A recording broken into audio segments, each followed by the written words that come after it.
And we're live. Hey, everybody. Welcome back to X's First Show, your premier media response show where we talk about all your favorite things. Normally, this would be a Sunday, but it's a Monday. Hey, what's up? We're talking Drag Race. I'm NICO. You guys can catch me at NICO Action, NICOACTION. I'm TK. You can find me at TK Accidental. That makes me Tori. You can find me online at SM Toys, Tori with an I. I'm Johnny from places at Pig Jonah. And that makes me your producer, KEVO. You can find me at KEVO Really. Make sure to like, subscribe, and comment so that we know what you want us to cover in the future. Like this weekend, we are going to be ranking 20 years of Grey's Anatomy main cast regulars as part of celebrating 20 years of Grey's Anatomy. But today, we are only concerned about a top 5. But really, let's be honest, we're only concerned about a top 2, aren't we? It's the Toot and Nerve Show. It's so funny because like one of the things that definitely has my attention when it comes to this season of Drag Race more than other seasons is it feels like there's 2 shows going on right now. And like I haven't felt quite this way about a show since like maybe Parks and Recreation, where it sometimes felt like there was the Leslie show and then whomever was doing whatever in the background. Kind of feels like that sometimes here. Yeah, this is one of those foregone conclusion seasons, I think. I mean, it's very possible that Ms. Nerve could stumble or something, but at this point, I don't think there's a way in which she is not in the finale. And I think I have been trying to temper my love for Suzie Toot and be like, I don't know, she might be a 5th place. Like this might be a crazy thing. Like, I don't know. But now as we're getting closer, I'm like, I think unless Suzie bombs the makeover, which I presume is coming, and it is coming. Yeah. She's next. I was like, unless Suzie bombs the makeover, I think this is top 4. I don't know if we're going to take 4 of the finale kind of vibe. Yeah, it's weird. I mean, if Suzie didn't make it at this point, I would only be slightly more surprised than not surprised, only because she has not won in a really long time. And we have been getting a bunch of signals about the fact that, you know, that thing that I was saying last week, the way the show works is if you do the worst in the challenge, you lip sync for your life. If you don't impress Rue, you go home. And it could be Suzie and Jules Sparkles, let's say, in the bottom for the makeover challenge.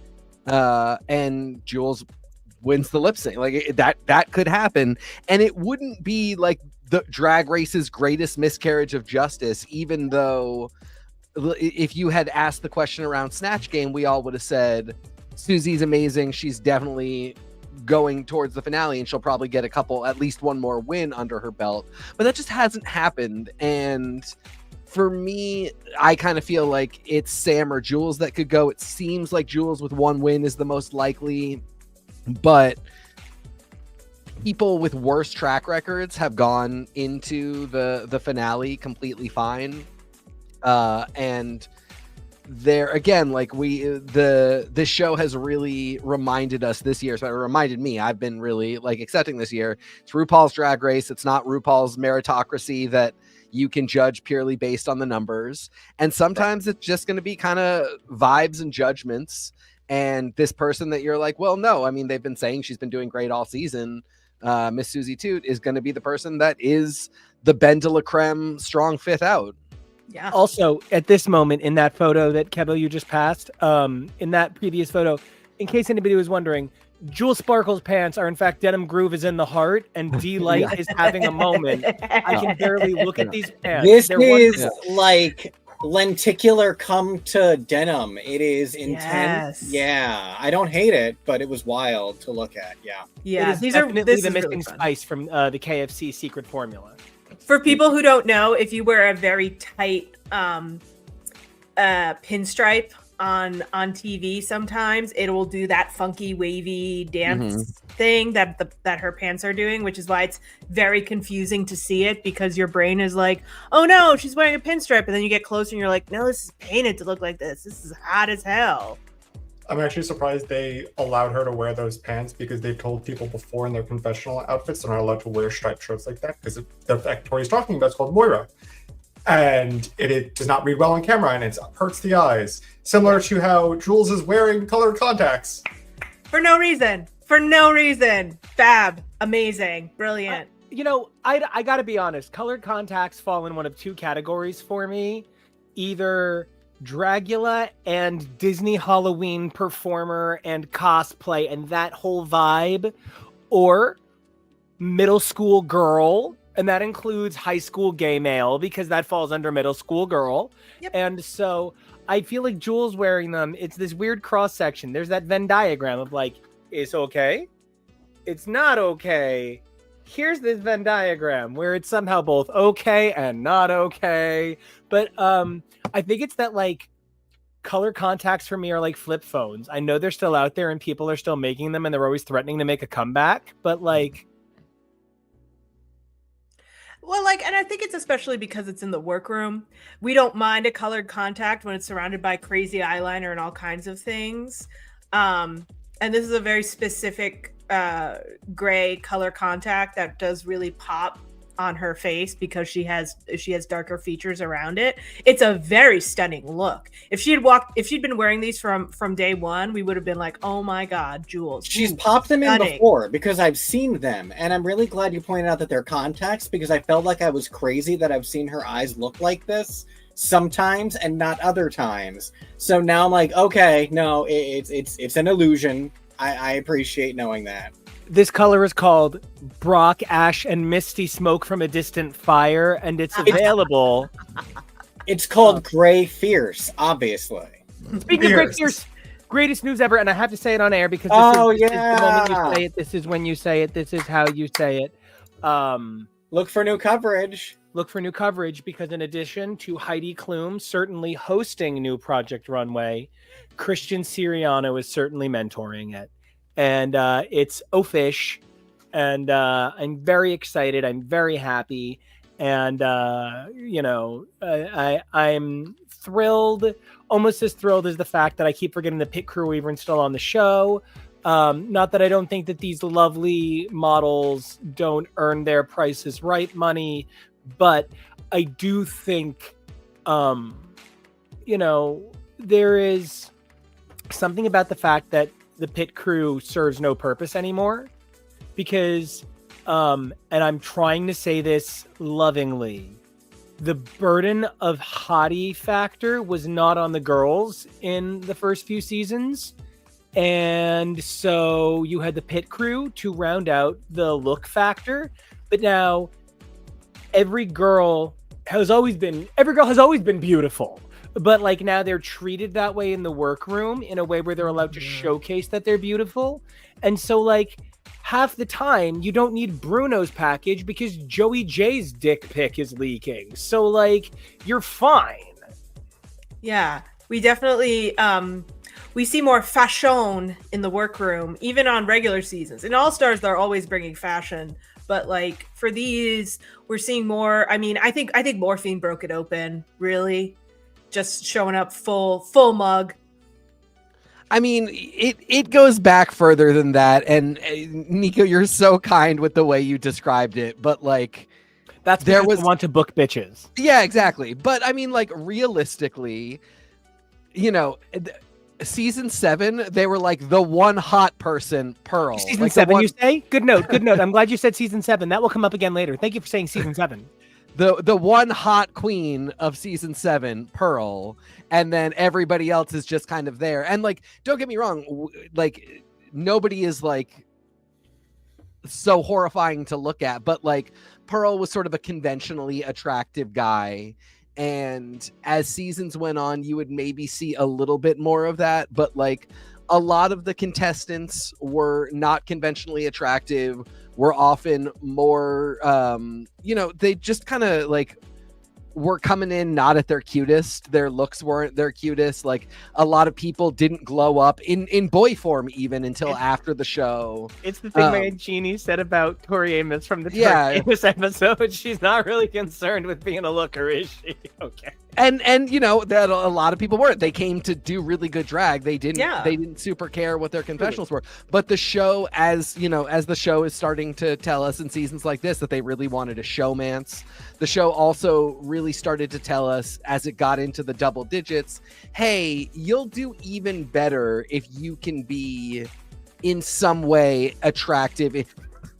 Kevo is out here just character assassinating everyone. Honestly, you guys, it's just magic because this is just where this is in sequence. You gotta be honest, Is, the number of pauses of me like that on this show, Jules, I'm here for you, baby. this is Jules losing her patience with Suzie, but yeah.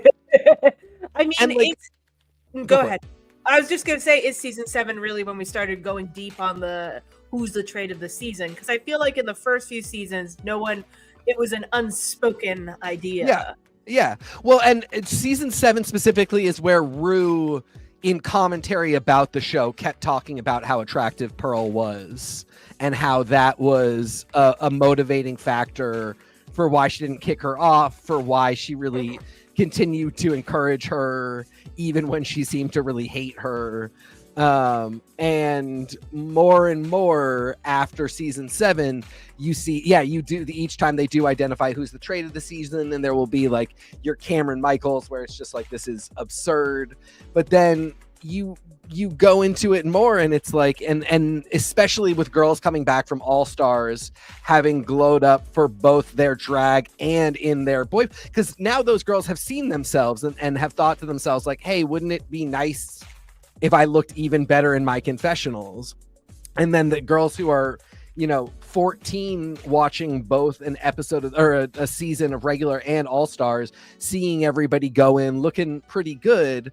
Those girls spend, 15, 16, 17, 18 being as hot as possible in drag and figuring out a boy aesthetic that is going to allow them to apply to the show 19, 20, 21 and go in with, it's just so funny when you think about some of the early season confessional looks and how some of them stick to that aesthetic when they come back on All Stars. Yeah, Roxy Andrews, I see you. Roxy is doing her own thing. She has not a concern in the world. She found the only bubble jacket at Zara, and she is going to wear it into the ground. But studded. Speaking of studs, Jojo, you haven't said much yet, and I would love to get a little bit of a vibe from you. In part because, and I mean this positively, I am not putting you on the spot. I am engaging with you. I believe you are as much an authority on interpretive dance of acting scenes as any of the people involved in this episode, including Rue. How did this play for you? I know for me, I thought it was cute and funny, but I did not think it actually was the challenge. And I don't know if I'm just too close. I was really fascinated by this challenge, and especially at the critiques. When RuPaul said, there's no room for earnesty on this show, it was the most whiplash thing I have ever heard Ru say. That was the most bizarre critique to give people when you constantly talk and say to them, we need to see the real you. We need to see the real you. We need to see the inner person. We need you to be vulnerable. Except no insecurities. Bye. You can't. You have to be vulnerable. You can't be insecure. And it felt weird that they condemned Jules and Suzie for taking a more honest approach. I thought that Suzie's actual monologue was probably individually the best, especially the way Suzie speaks. You can tell she's taken a public speaking course because the way she delivered it was really kind of beautiful. It's very similar to season 12 when they did the one-woman show, where Jackie Cox did a very earnest interpretation of what it was like growing up in her household. And I really enjoyed that, but they gave the win to the goofy comedy. There's nothing wrong with that. But I was severely taken aback by Ru saying there's no room for earnesty, when I think quite the opposite. I want more earnesty. I want to get to know these people. How do you get me to root for someone? Is you make me parasocially latch on to them. I really enjoyed what Suzie and Jules were delivering. Now, was I fully entertained by Anya and Lexi? Absolutely. I thought they were the funniest. But there are times where I think to the show's detriment that every challenge is a hidden comedy challenge is really, this is where I think we see the problem with it. The entirety of the vagina monologues is earnesty. While you're doing a drag parody of it, you can't not put earnesty into it. Then that's not what you wanted. Then you wanted a comedy story, which is fine. Then you just wanted to make fun of performance art. Yes, you can't. I don't know if it goes that far. I think there's even ways where you can have presented it that it doesn't come across as making fun of performance art. But I think part of the issue that I find is that there is with a lot of challenges where I don't think that the challenge was properly communicated, because there is this confusion of language where they're like, show us who you really are, and then you took it too seriously. Like, my perception of the challenge was that it was supposed to be a little bit more focused on the monologue being entertaining, and then the dance behind it was just supposed to be kind of, also fun.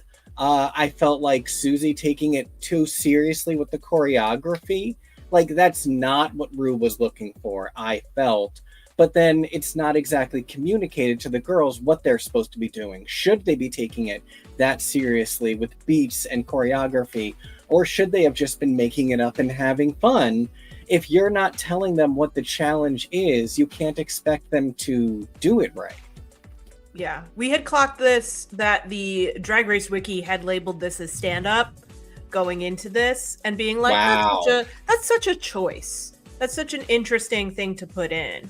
And then to see it like this, I guess it sort of is like that. To me, I almost think that RuPaul doesn't realize the vehicle that she has built. Because for these gals, part of it is, yes, like, we should be doing the yuck clown stuff because that's what drag has been. That's where you can make your bread and butter.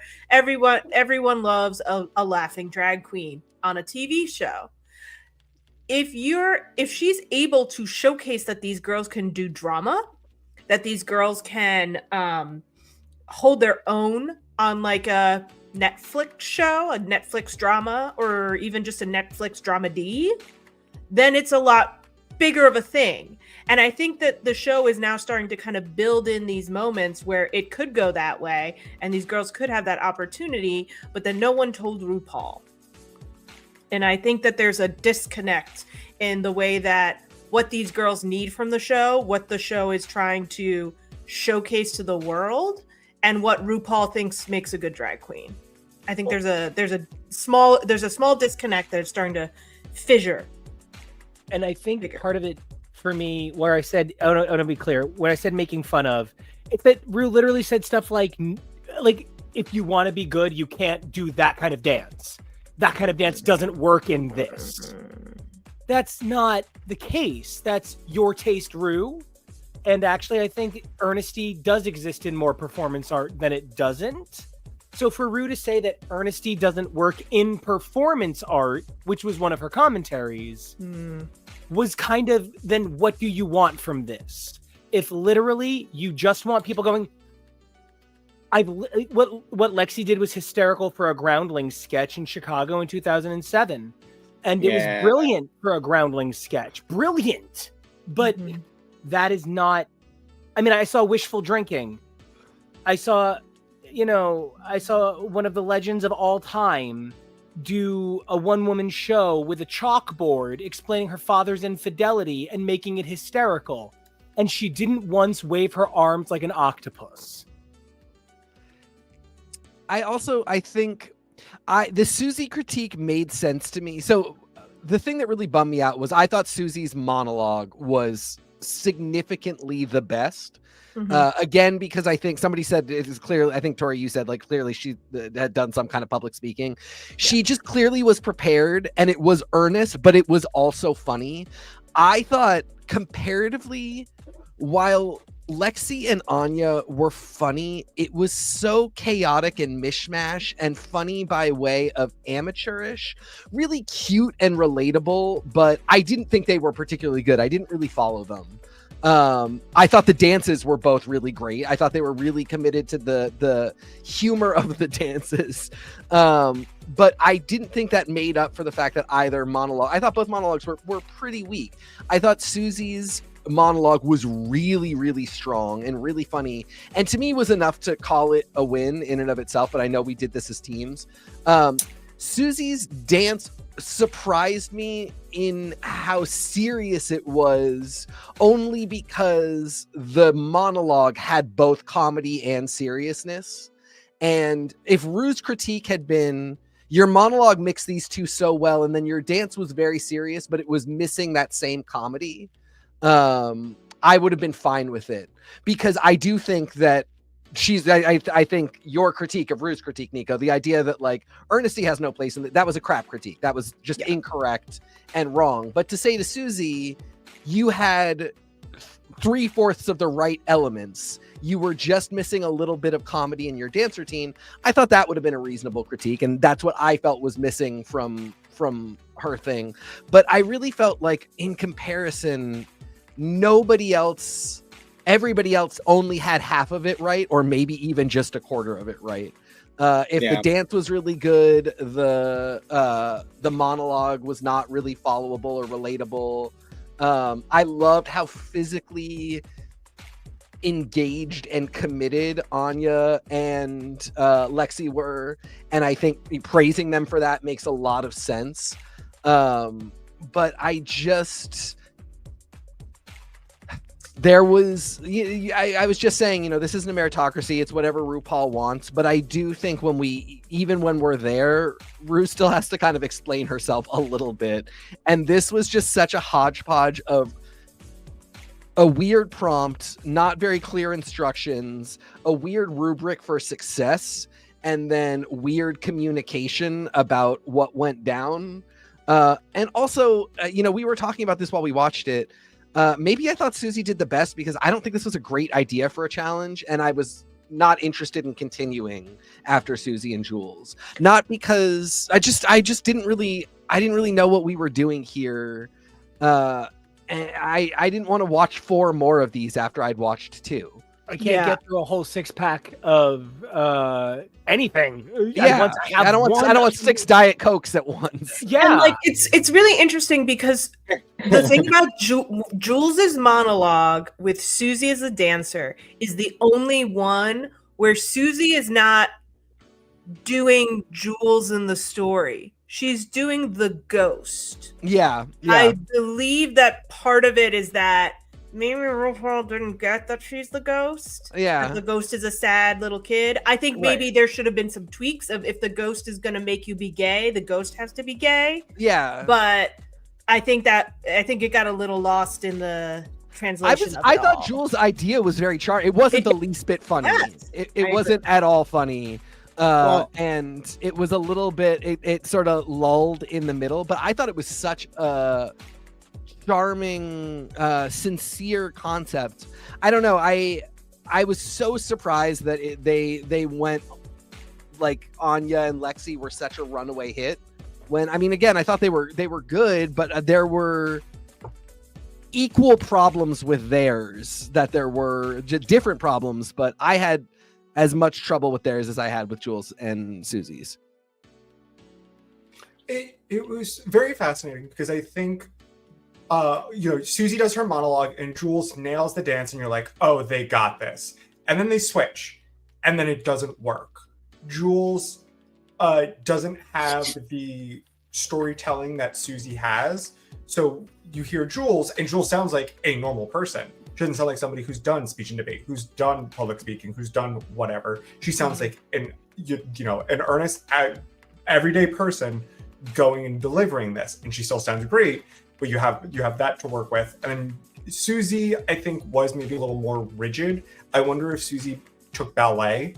I know a lot of times with people who are ballet performers, you were very strict, you were very rigid, because your movement has to be perfect. That's just a theory. No, I have no actual information on that. Tapa this whole time, and she's not very good with super extension. Mm-hmm. I think, I wish there had been a little bit more focus in the workroom. And it's so funny because I feel like Anya even had a moment of trying to vamp because they were buying time. But I wish there had been more focus on the process of this, because I think it even started at the inception of this challenge, because I'm looking at everyone's different cards, and even from the very beginning, and you see it during the process a little bit, where not everyone is necessarily interpreting what their prompt was supposed to be the same way. Like, Lana definitely took Lost very literally, in that she was like, it's a maze, and that is a huge part of this too, where and Sam was then like, how do we make yours funny? To a degree, Sam was probably right, because that is more what Rue was looking for, because that's Rue.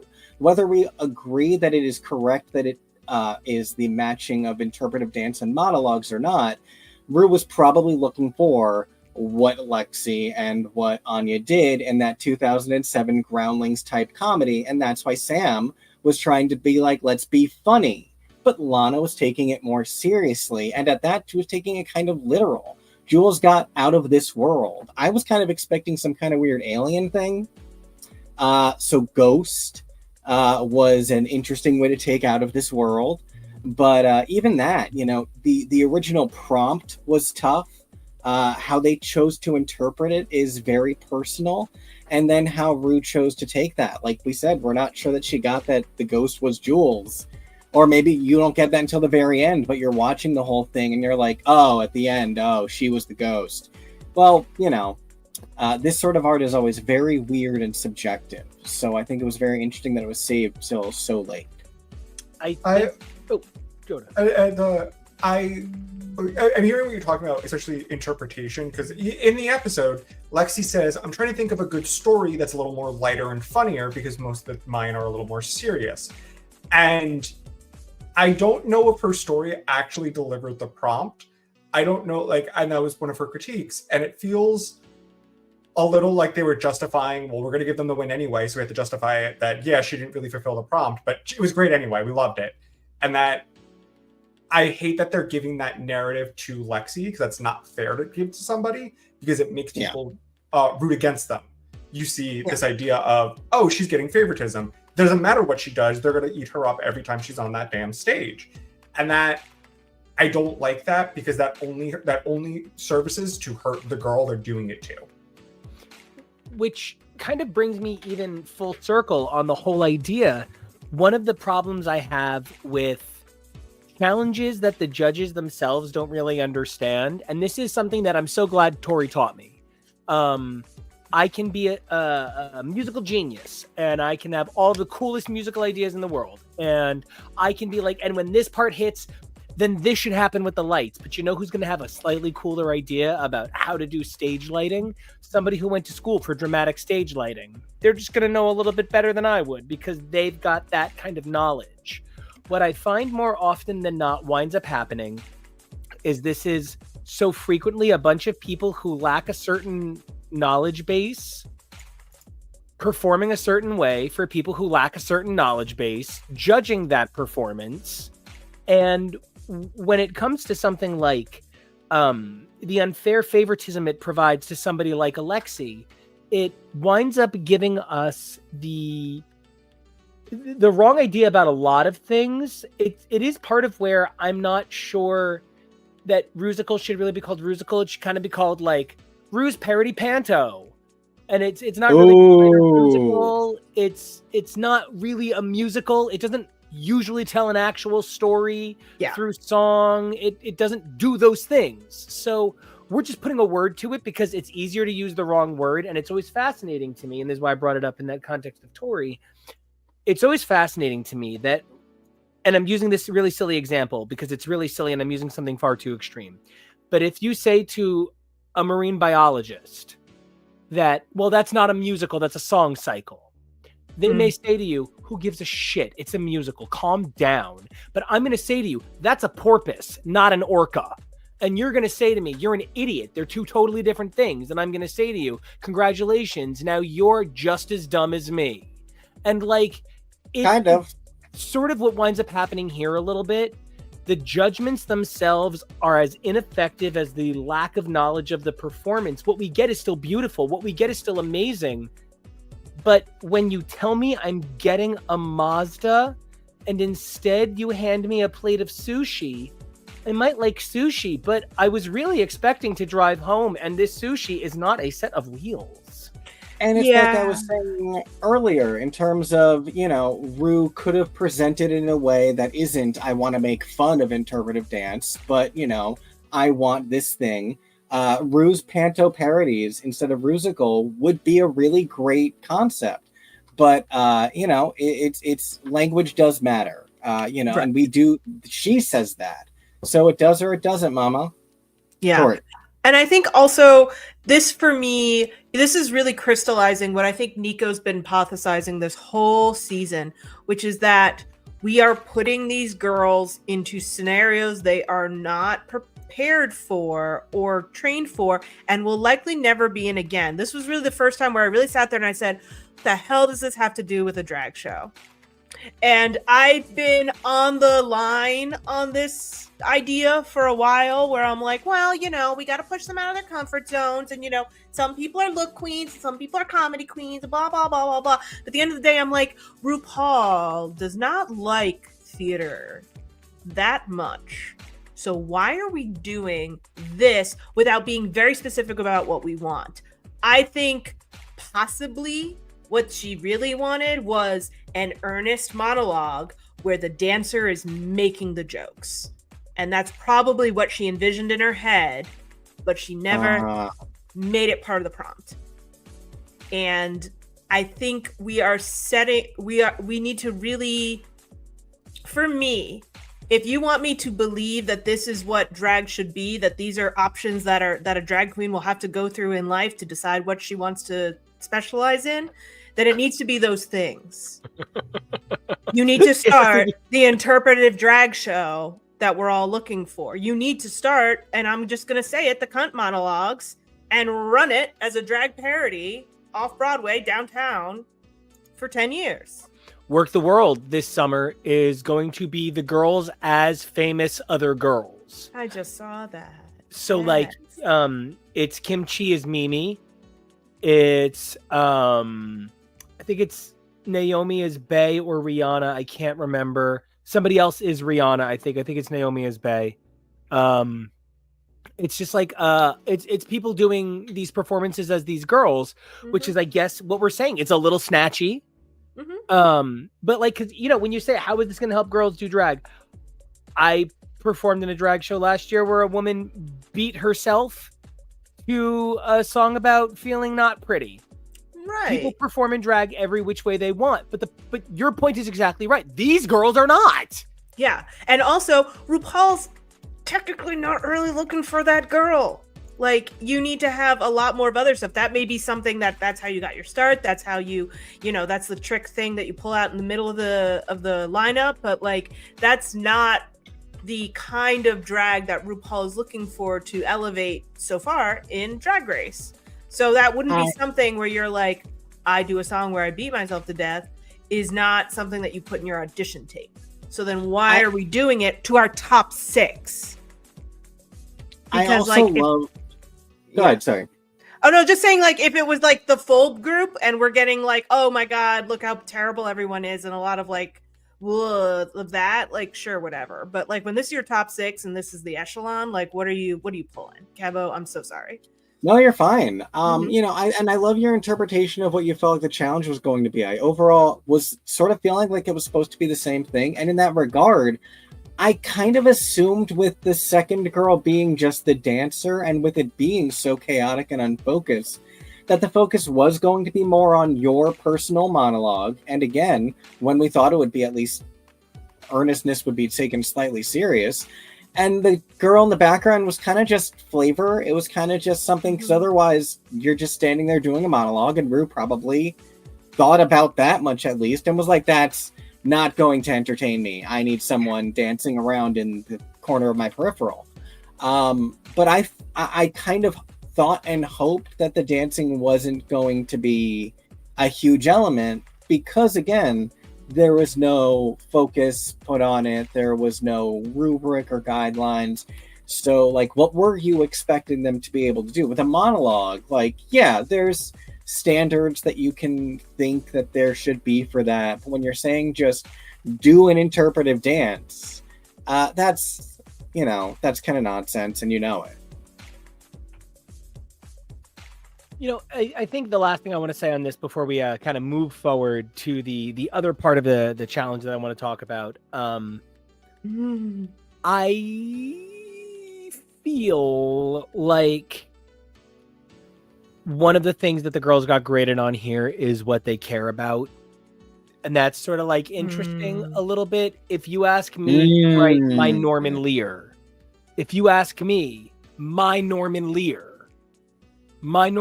is gonna, until a couple of years ago, it would have been about a Greek, Irish, Cuban boy growing up, being gay or whatever. Now it would be about something different. But my Norman Lear would still have the story of traditional, generational trauma and coming of age, no matter your age. That is my personal, meaningful Americanized sitcom. And I feel like part of the problem with Sam's stars was that hers just, it comes down to the Golden Girls quote from season 7. Dorothy, America just wouldn't root for you. And I think some of the girls got dinged a little because they didn't know how to edit them into like a, wow, that story means something. And it was, you could make Anya's funny, but there are raw vegans out there for whom that story is powerful. And it's interesting that something that we forget because we have gotten way past there isn't room for your culture on this show. We've gotten way past that. Is you can still be the wrong kind of girl. Yep. You can still be a little ugly duckling. We're looking for swans, please. Yeah. And I just hadn't, because you can even be a beautiful swan like Sam, but it's just not the pretty Rue was looking for this week, and it's just the wrong fit. And I just, while since that, I think. Yeah. But it's okay, because she brought the pretty to the runway. Not pretty enough, evidently. We brought the ugly to the runway. Too pretty on the runway. Too pretty. Oh. How do you guys feel about intentionally ugly? I know that I think the most impressive bad singer I've ever seen live in my life is Kristen Bell. It's actually really hard for people with strong pitch to sing off key on purpose. I'm literally better at missing notes than I am at singing off key on purpose. It's just hard. I don't think most beautiful girls can do ugly well. I agree. I think that's what makes us so excited about Lady Gaga. I think she always looks like the shit stain inside of a dumpster when she wants to, and you really believe the shit stain. And most of these girls just can't channel shit stain like that. They just can't get that kind of gross. And I think that might have been the problem. Everybody made it like, she did. No, Lana, you look like a Cynthia doll. You look fine. Like, I would have paid good money to watch Lydia deal with Sam walking down the runway in that. I would have paid. Oh, you mean when Sam decided to borrow Lydia's best drag ever look? No, that's what Lydia wears to the grocery store. Literally. I ran into Lydia at Aldi's in that. I swear. Yeah. Suzie showed up in a cat face right after Ariete leaves. Lydia does this. Like, it's top to bottom. I want to see Candy's reaction. Yes. Because she was just here. Oh, yeah. She was just here. And her brain is like, oh, I wonder if that dress already walked yet. Oh, that hurts. Ow. Why are you being mean about my dress? Is that mine? I do have to admit, this is the most glamorous I think we've seen this done. I mean, in fairness, though, I don't know what Violet originally brought and then decided to get uglier for. But yeah, these are still gorgeously made. Ooh, I mean, some of them are admittedly very tacky. And like, I think that's okay. I think gift. I think tacky can be an acceptable way to get to the prompt. Mm-hmm. I think Suzie's is really tacky. I think Lexi's really could be, but I think she wore it a little too well. For fear of admitting I have bad taste, I actually really loved Lexi's. Yeah, I mean, like the problem is like part of it is also you got to sell it as ugly. Lexi's looks like the couture when I open up the fashion week and I just go, why is this fashion? Who is this helping? What is this silhouette creating? What are we doing here? Weird is not ugly. You know, I think it was an ugly prompt. Well, it was in the jellyfish. Oh, well, there were two. There was Detox and there was Miss Fame, both in a puffy jellyfish dress for a semi-ugly runway challenge. And it wasn't ugly. It's just weird. It's just a weird thing that like wasn't standard couture. I think the season 7 girls killed that challenge. I think Katya's is absolutely one of the best. Because it is such an intentionally executed garment, but it is knitted. It's crochet. Katya executed someone. Yes, she did. It is a crocheted. I mean, it's ugly, and like the way she wears it is really ugly. And it felt like Suzie was the only one I felt leaned into this at all, and even still I think Suzie was a little put together, but the dress was ugly as hell. Everybody else, I mean, other people have gotten this critique that it just wasn't ugly. Sam I thought deserved a bigger raking over the coals, because A, that was gorgeous, B, she knew it was gorgeous, C, she knows better. If Trinity is your drag mom, you've at least been told how to work the show, and she could have shown up in something that legit was a little bit foolish, but she's still at that stage where she's too scared and she can't ever not look beautiful, and I think now was the right time to give her a little slap about it. It's funny that this is the same as the interpretive dance prompt interpretation episode, because this does have that smack of, oh, well, you said ugliest dress, but my interpretation is I find this very ugly. And so my challenge is to make myself what I think is ugly beautifully. Yeah. So it really is not ugly.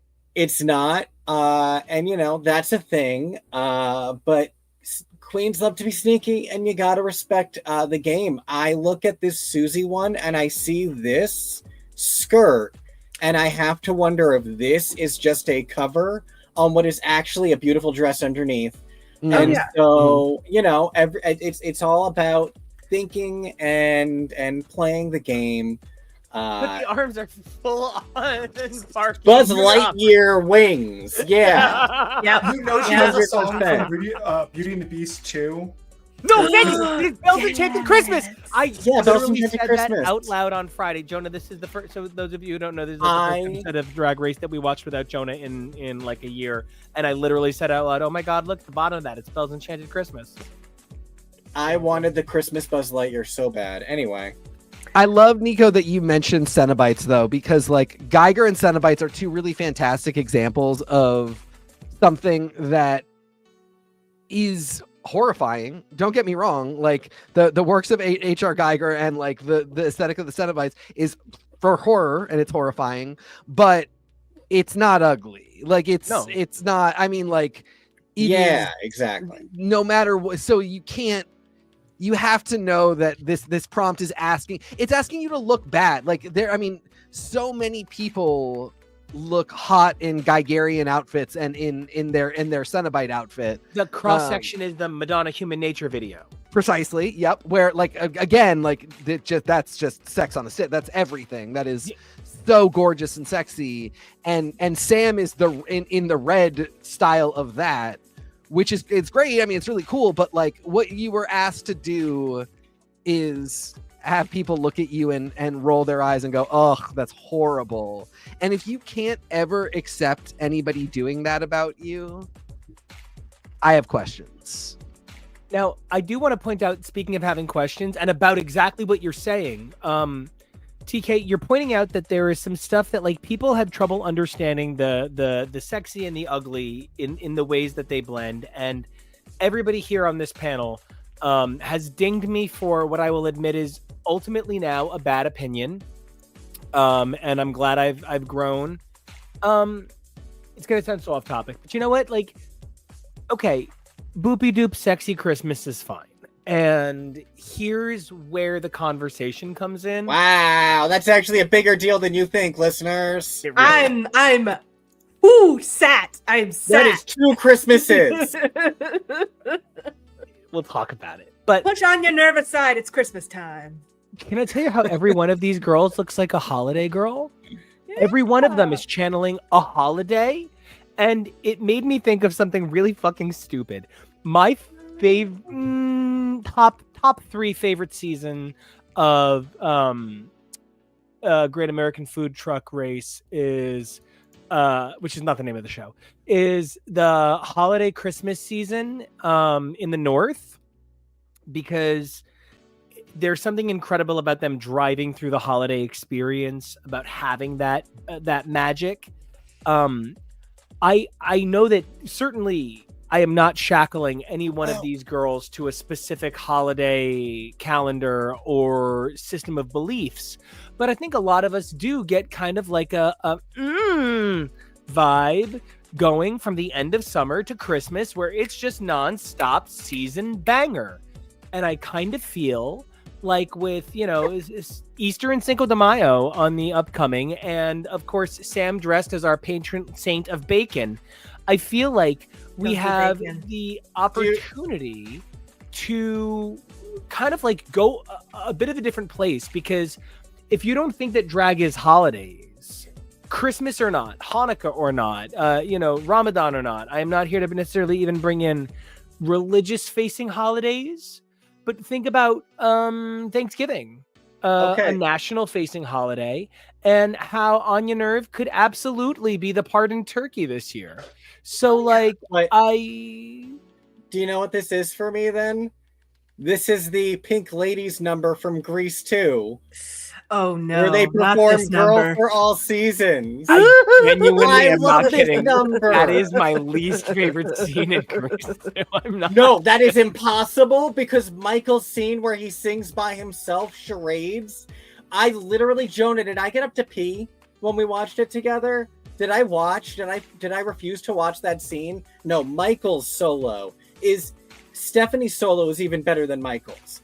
But no, Girl for All Season is funny. I think I forgot that Michael had a solo. Which is better, Girl for All Seasons? It's not a or good these... song. It's in a weird spot of the movie. Yeah. Which is better, Girl for All Seasons or the Electra monologues in Scream? Both are terrible. Girl Scream 2? Yeah, the Trojan when women. Ned Campbell gets up. No, and that actually brings me back. Thank you. You are a beautiful goddess. You are everything. So something that I think people sometimes forget is, when we talk about people don't do things for performance reasons, we sometimes forget that there is like actual sometimes like reasoning behind the artistry and the function and the performance. Like, do we all love working in base 10 for life and base 12 for time? No, but we're stuck with it because it's what works best. Deal with it. Time is based on 12-hour increments and life is based on 10 blocks. Just, it's fine. And so what that kind of brings me to is when I sing my Toni Braxton set, you can believe that I drop into this hefty place in the lower part of my throat, right? But you can be sure that when I am doing my favorite numbers by Brian Stokes Mitchell, I go into my fullest chest voice that I possibly have. And it's because I, as a person who has been lucky enough to be afforded the opportunity to take vocal lessons, have been taught that there are certain styles of voicing that benefit certain styles of music. It's exactly what you said earlier about some people haven't learned how to speak certain ways, but it's interesting because, like, if I'm teaching a group of first graders a book that's exciting, I'm going to use excited child voices and make everything big and, goes full Sharon Lois and Bram, right? Skidamarink. But if I'm teaching 12th graders, I'm going to purposely suspend some of the quality of my excitement. all right, guys, so this is what it is, and this is how we're going to handle the topic. They're not interested in my performative nature. Likewise, there is a system like that. Every one of these girls is so used to performing to an audience. I don't know how many of these girls have ever been taught to face inward for a performance. And it's where I'm shocked Sam didn't do better as a pageant girl, and would have really been excited to see what Crystal brought to the table. Think this is sort of where Crystal and Acacia would have really had a special moment on stage. And I do want to say, I think that Lucky could have done some really cool interpretive dancing, but I do think this might have been a challenge where no matter how cool and amazing what we thought Lydia did is, and could be, Rue would have been like, no, big bug, squish it, can of Raid, hate that, and like would have just been over it. I would have paid good money to watch Arietti do an interpretive dance. I would have loved to see that. I would have paid an exorbitant amount of money to let Corey King do Susie's monologue as Corey Toot. Well, I would like to see God. Arietti, Corey, and Joella all reenact some sort of Pink Panther Hamburglar sequence together, a la, what is it, Bacon and Eggs? Guys. I know, she's right there. I'm trying to avoid the hormona in the room. Both the monologue and the dance. Wait, are you using my name to mean something large and uncomfortable happening in any given situation? It's funny because she showed up at a book tour. If you're watching Daredevil right now, you know who shows up at book tours? Oh my god! Serial Oh killer. my god! Oh, fuck. That Maybe is that's how I the should know. funniest joke for the smallest Venn diagram of people I have ever seen in today, at least. Wow. I think you found okay. that joke amusing. So, Oh. What is Oh. this? Is this Grant? Oh, I'll text this. This is not an online. okay, hold on. Nikki Very says Joella was robbed. Mama, listen, I want you to know Of that what? Time Joella's come up this week. I just Of wanna be what? clear, every single girl At a that is not there convenience right store? now has been- no. Oh Every god! single girl that is not there right now was robbed. Every She single was girl that- Roberted. because do you know what? I can point to two winners that are both sacks of shit. And so like, and I say that kind of comfortably, not meaning that like they're terrible people and should die, but like they're not great people externally. They may be bomb threat things and maybe also are way too into not like one of them is so into Nazis you think she owns Tesla. So like I find myself feeling compelled to say that no matter what, worse people have made it further, and every one of these girls was robbed. That's fair. And Yeah. honestly, why do you want to see more Joella? Don't you want to hold back on that brilliance so it can really pop on All Stars? Don't give away too much too No. early. For real, there are not enough American queens that qualify for the upcoming, I think it's Thailand versus the world. Yeah. That's doing the special Flasion Empire, whatever. Slasian Royale. Slasian Royale. Royale. Thank you. There's not enough American girls that qualify as, proudly, openly Asian queens because American audiences sort of say like we only see one type of Asian experience that fits one mold of what we think of Asia. And beyond that, the show, unfortunately, simply does not cast enough girls that fit the requirement, period. So, I hope that Joella has herself a Slasian vacation. Yeah. Oh yeah. Or something.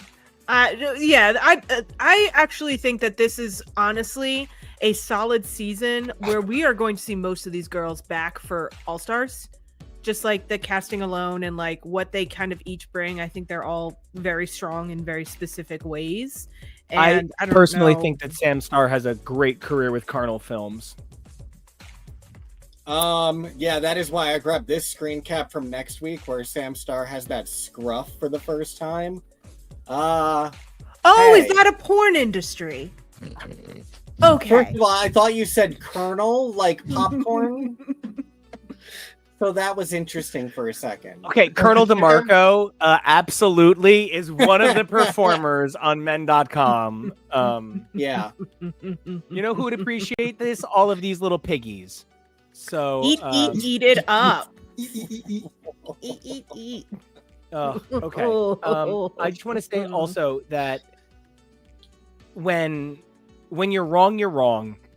Oh. And I was wrong a few times. I thought that Lana didn't have more to give, and Lana did not.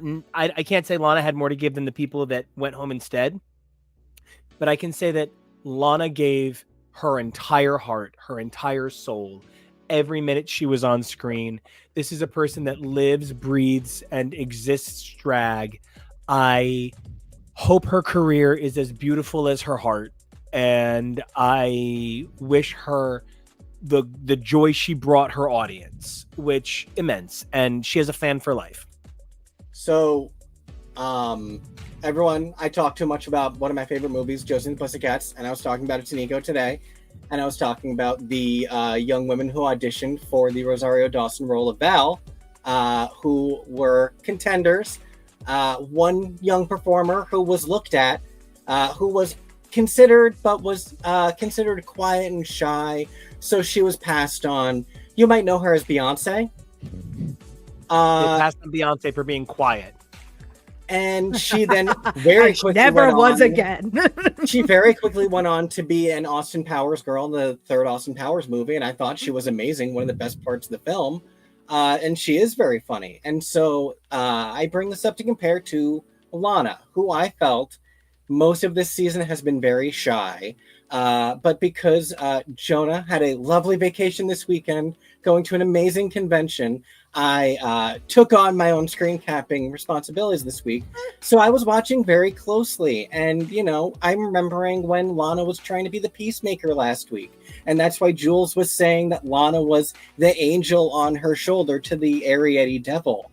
And I really feel like there's a lot of heart under this performer that maybe she was nervous to show on this season. And so I really hope we get to see more from her going forward, because I think maybe that is all it was. I think, there's a lot more than she necessarily was prepared to give us. I love the Beyonce example because, I am a 90s boy through and through. I love Destiny's Child a lot. But yeah, like late 90s, pre-Crazy in Love Beyonce was quiet. She was not a huge, she was not Beyonce. Like, she was the most primary member of Destiny's Child, which had some, Jumpin', Bills, great songs. They're on a lot of my mixes, but like, I wouldn't put them in my top 10 of that era of pop songs even.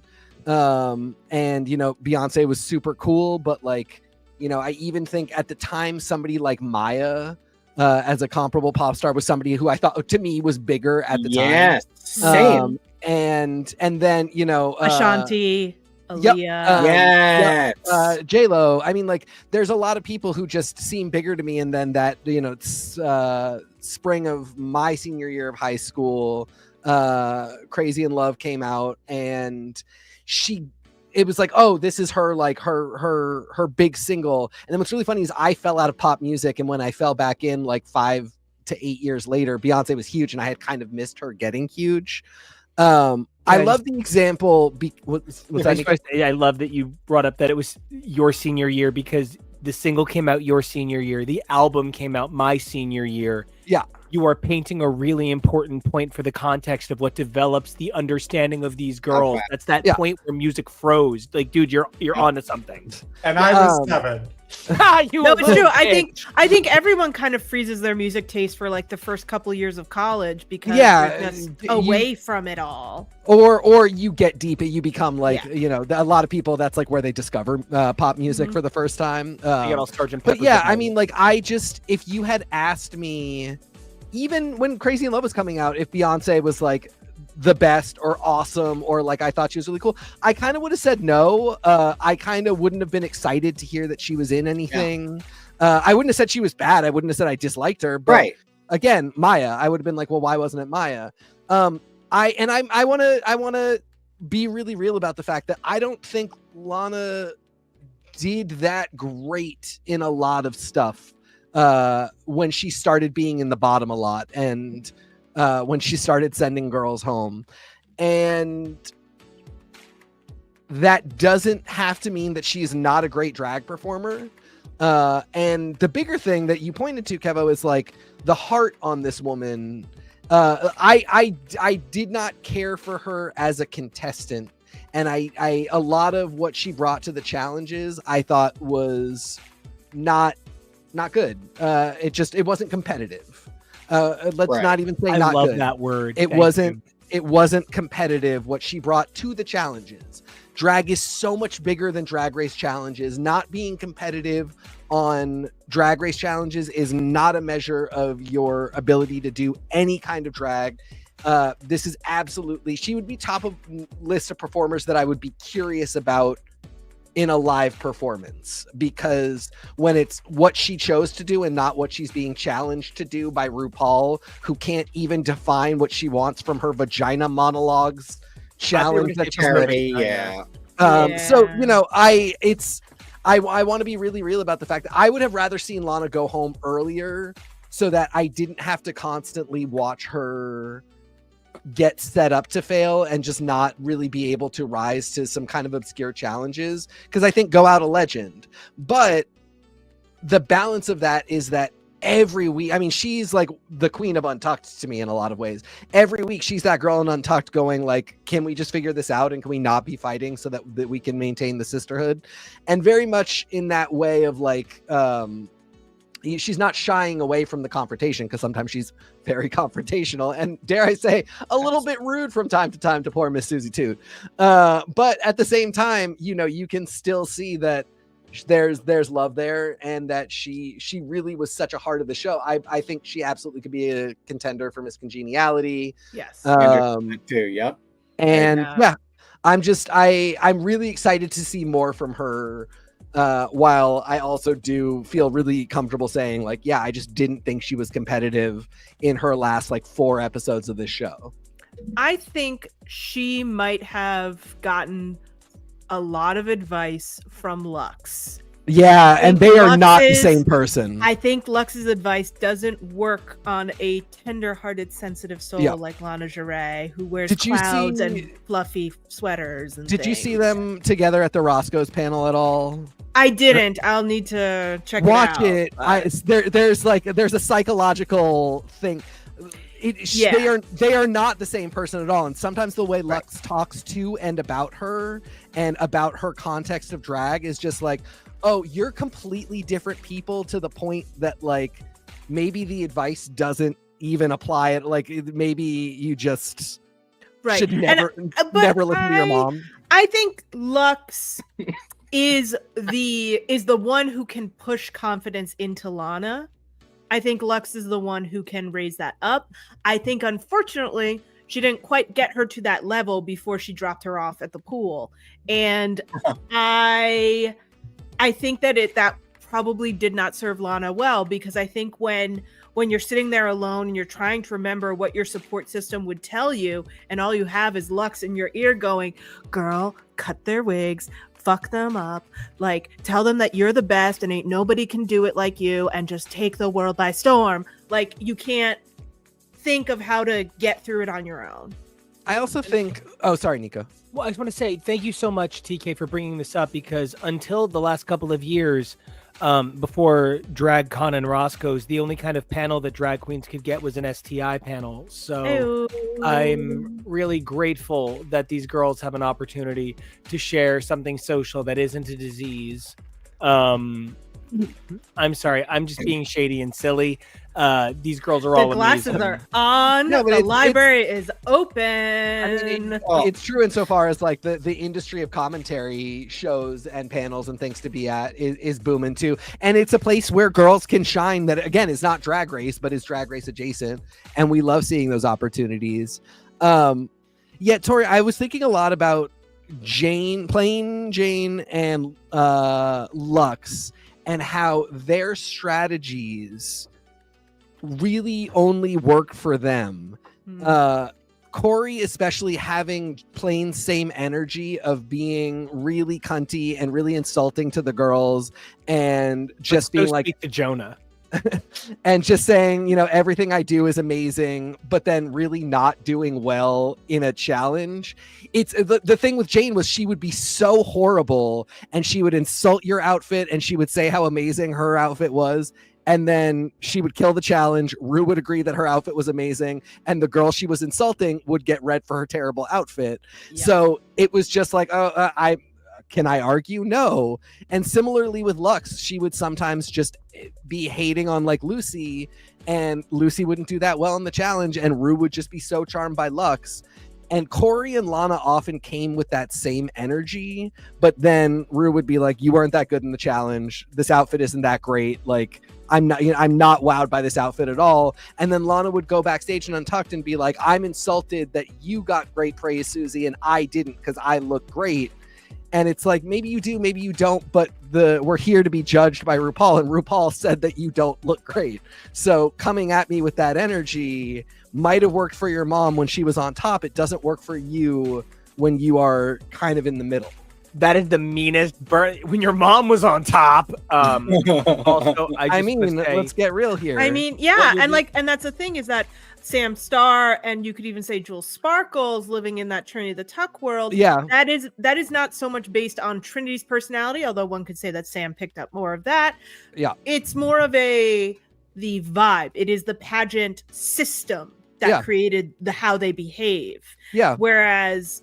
Yes, like Corey King and Lana Jarre are seem to have been influenced more by their mother's drive, and we're not matching the rest of it to it. Well, it's so funny because you see young Queen Sam making young Queen Trinity's early mistakes, where Trinity was too pageant in her first season and really had to break out of her shell and be assured that she was funny to ultimately go on to be one of the funnier queens, and to just fully embrace comedy and to figure out how to do, a tucking tutorial variety show number that was hilarious and impressive and amazing, but I think still perfect hair, perfect dress, right, exactly, perfect fit, like the whole 9 yards. And what a kind of risky thing to do, where I think Sam doing her number for the variety show was kind of the exact opposite of that. But I think having done Drag Race,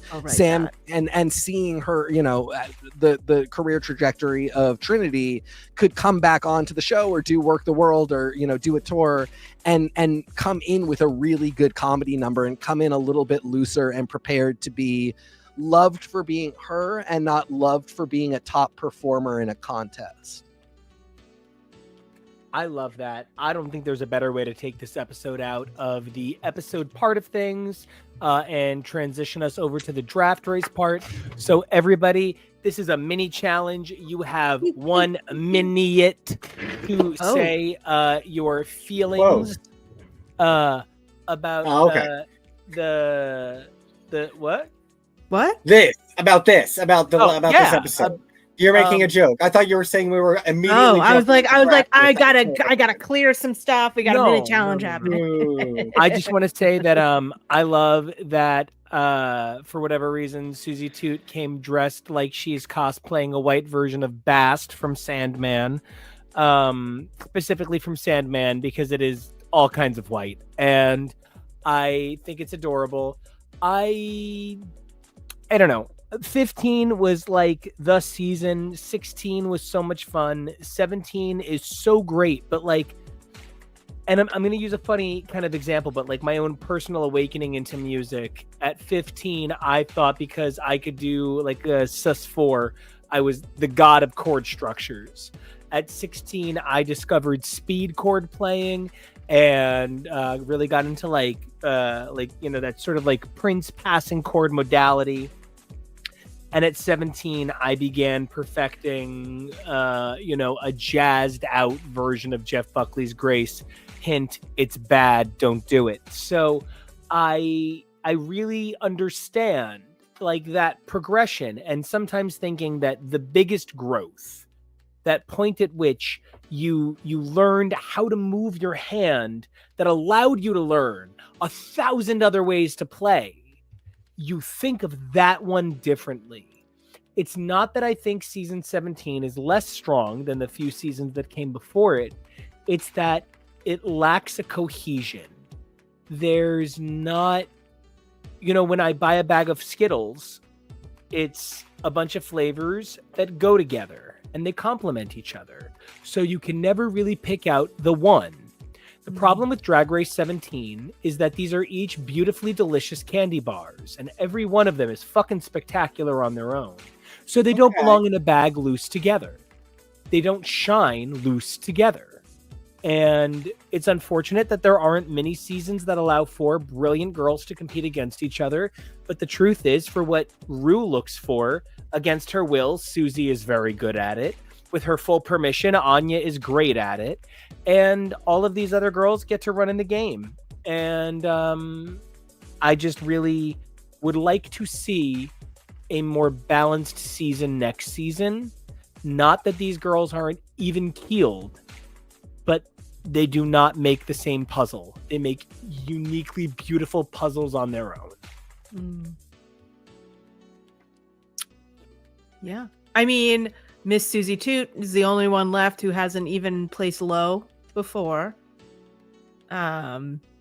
And so I think that we've got so many different girls doing so many different things. I'm excited for what's coming next. I'm excited to see what will the makeover bring when it's the episode where we can send anyone home for any reason possible. I kind of wish the makeover challenge was earlier. I like having more people in it because, it's a fun thing. It's a good challenge to give multiple people. But I also really, really, really, really, really strongly dislike the top 4 hinging on something like a makeover challenge, much less a family makeover challenge. It's bad enough when it's like makeover a dumpy librarian. When it's make your family drag, and if you don't do well, you're not in the top 4. Oh my god, that's horrible to do. This one, for as weird as it was, at least it is very personal and it is very on you and to a lesser degree your partner. So sure, this one being toward the top, I get. But the makeover challenge, especially when it's family, please no. I don't like that. I do like Sam Starr's Scruff, and I do like Lana Jarre ultimately. So I really hope that she keeps that tender heart above all else, and that this season, she, if anything else, grew some armor and got some experience and can kick ass on an all-star. Yeah. Like she's one of the 3 ninjas. I especially like when they indicate that maybe you don't love your family member as much as the other girls, and that's why you've done poorly on this challenge. That's when it gets really good. So, fingers crossed. I'm gonna miss Lana. I thought this was the best lip sync she had this week. Her exit line as the bus still running was absolutely fucking hysterical. Lana, be a comedy queen. Come on, you got it. Exactly. Be a comedy queen, girl. You're very funny. And I hope I know that she didn't have the best specific showcase on Drag Race, but I hope she feels proud of what she did. Oh, show. All right, well, that means it's time. Wrath Race! So I want to start with a quick recap of all of the badges. It's really easy because some of us have the least badges. But then the girl with the second least girls with badges has the most badges, so you never know. NICO, the most talented performer in the world with the most talented girls ever and his production team in the history of the universe. And I get to have all of those ridiculous titles because I have the least badges. I have 1 badge for Saphira. But then I want to say that the girl with the second least girls with badges, producer Tori, she's producing her girls to the most beautiful chef's kiss in the history of the world. This is just really, truly amazing because she's got 2 girls with 2 badges, Shay and Roxy, 2 girls who absolutely deserve all the plaudits in the world, as do all of these ladies. And then my triple hat tricks, that is 2 men who look even sexier in hats. That is TK and Jonah. Each have 3 badges, 1 per each of 3 girls. That's Nymphia, Rose, and Bianca for Team Jonah, and Katya, Jada, and Willow for TK. And I'm just really excited to play today's game. We've got a challenge that is, as far as I'm concerned, easy to do. And we've got a mini challenge that is of KEVO's devising. And, I just want to say, KEVO, I love the image you chose for me. Makes my arms look great. So thank you for bringing this picture up constantly. And it's really great when you're banging the producer. So I just want to say, good luck. Good luck, ladies. Really excited. And for the mini challenge, that is the challenge that is dating Mickey. Literally, that's all I've been thinking right now. You said mini challenge, and I was like, tee, it's like Minnie Mouse. Mickey challenge. I've been mind melding with like 5 people today. Something is in the air. Mama, you are the thing that makes all of our lives just that much better. And speaking of things that make life better, mini challenge. And today's mini challenge is going to be a word scramble. Ooh. So KEVO, you are in charge of this one so that I couldn't cheat. It's one of the things that's so hard. Like I go to KEVO at like 3:15, and this must be what Rue does to people, right? I go to KEVO at 3:15, and I'm like, you're being so kind to yourself. I go to KEVO at 5:20, and I say, you know that thing I mentioned to you 6 days ago offhandedly? I was high. I probably didn't have pants on. I might have also been like trying to come on to you at the same time. Might have had a gummy. Do you remember every day? And he says, I vaguely remember. What are you talking about, though? And I say, here are the instructions. And I say them really fast, really quickly. And he goes, I have plans ready and we will make it work. So it is one of those games, but it's exciting because it's going to go well.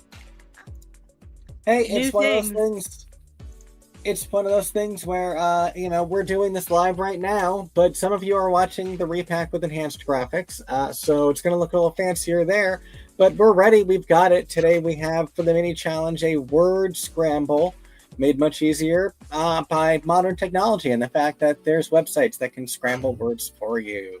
I would like to call this challenge Mislexic. Thank you. Love it. Misread. Love it. I just want to be clear that when TK literally winces that he regrets that he gave me the laugh, every part of me grows 16 sizes that day. I think you're only allowed to say that because I have dyscalculia. It's fine. So one of our favorite challenges from Supermarket Sweep, the word scramble. So I have names of several different queens. I guess, how do we want to present that? Yeah, I think we'll just yell it. Yeah. So I guess beep beep beep, or just shout if you want. And so I'm ready. I've got a few different queens from a few different seasons. I've got one from this year, and then one from the ugliest dress season to start off our first 2. Is everyone ready? Yes. I hope the first one is Q. Oh my god. Oh, I didn't actually do that joke. Sorry, but you got to make the joke anyway. No, I had to make real things. Sorry. Instead, the first one we have is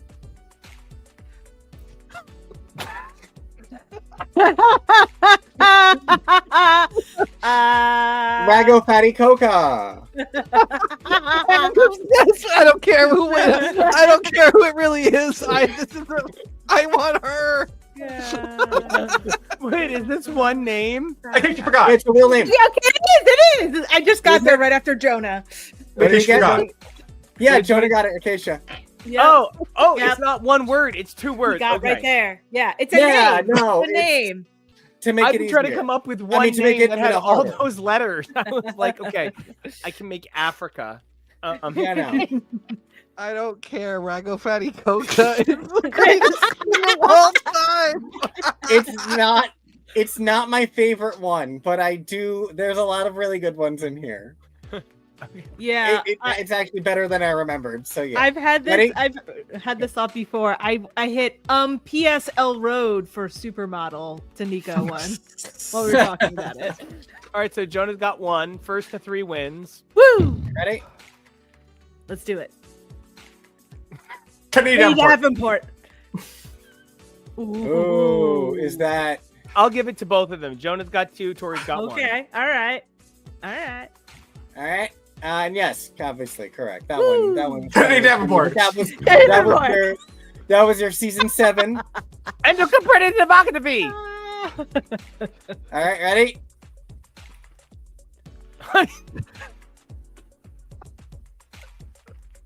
Nasia Lopez. There it is. Good job. Good job. Something awakened in me. I'm asleep. Jonah right got now. his third. We're done. I can't. keep Honey looking at pie. I this don't care outside. if her name is Nasia Lopez on her birth certificate. She's an Honey idiot slap if she now. doesn't go by. I'm really slap. Can we just do one more for posterity because this please. one actually Of was course. for I'm TK. not gonna get one of these, so I don't care. This was to make TK laugh, so I probably should have put it higher in the queue. My drag name. Ever a Krang. I am ever a Krang. Lagrange, no. Graganga, Corey King. No. I love you. Gnar. I Come can on, just Jonah. save it. Get your shit together. I got 3 in a row. Very I know. good. Good. Great. Grave Raken. Nira. Vera. You know what? It just makes me feel glad there's at least one stumper in here. Karanga. Thanks, guys. Macarena! Vera Krang. It's basically what I'm thinking. Vera Krang. Mobius and Kang fan fiction. Did we give up? No. Can you give us a season? Raven. Recent. Recent. No, I want to say not 15. 15. Sugar and Spice. That was exactly going to be my guess. It's not plasma. It's not morphine. It's not. Not You that can't just hot. name every queen from the season. That's cheating.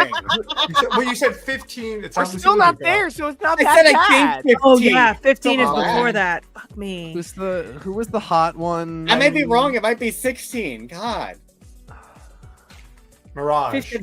15 is like Michelle Brooks and Sasha Colby and Yeah. and Marsha. yeah, definitely Look that at one. Passive Mistress. It's not Anitra. Oh, Geneva Carr. I You don't genuinely hit it by accident, but you know. I mean, we were never gonna. We would have started had had to list. We would have started Yeah. having to list. She was last season. Vroom vroom. Thank you Mhm. for you know. If No, it had been me, leg make you hair, feel- we would have gotten it. Thank this. This is great. Oh. I highly recommend this one going forward. So And yeah. not wait. Yeah. What And you I know what, win? Tori, thank you for pointing out that part of what we're doing here is test driving this game overall.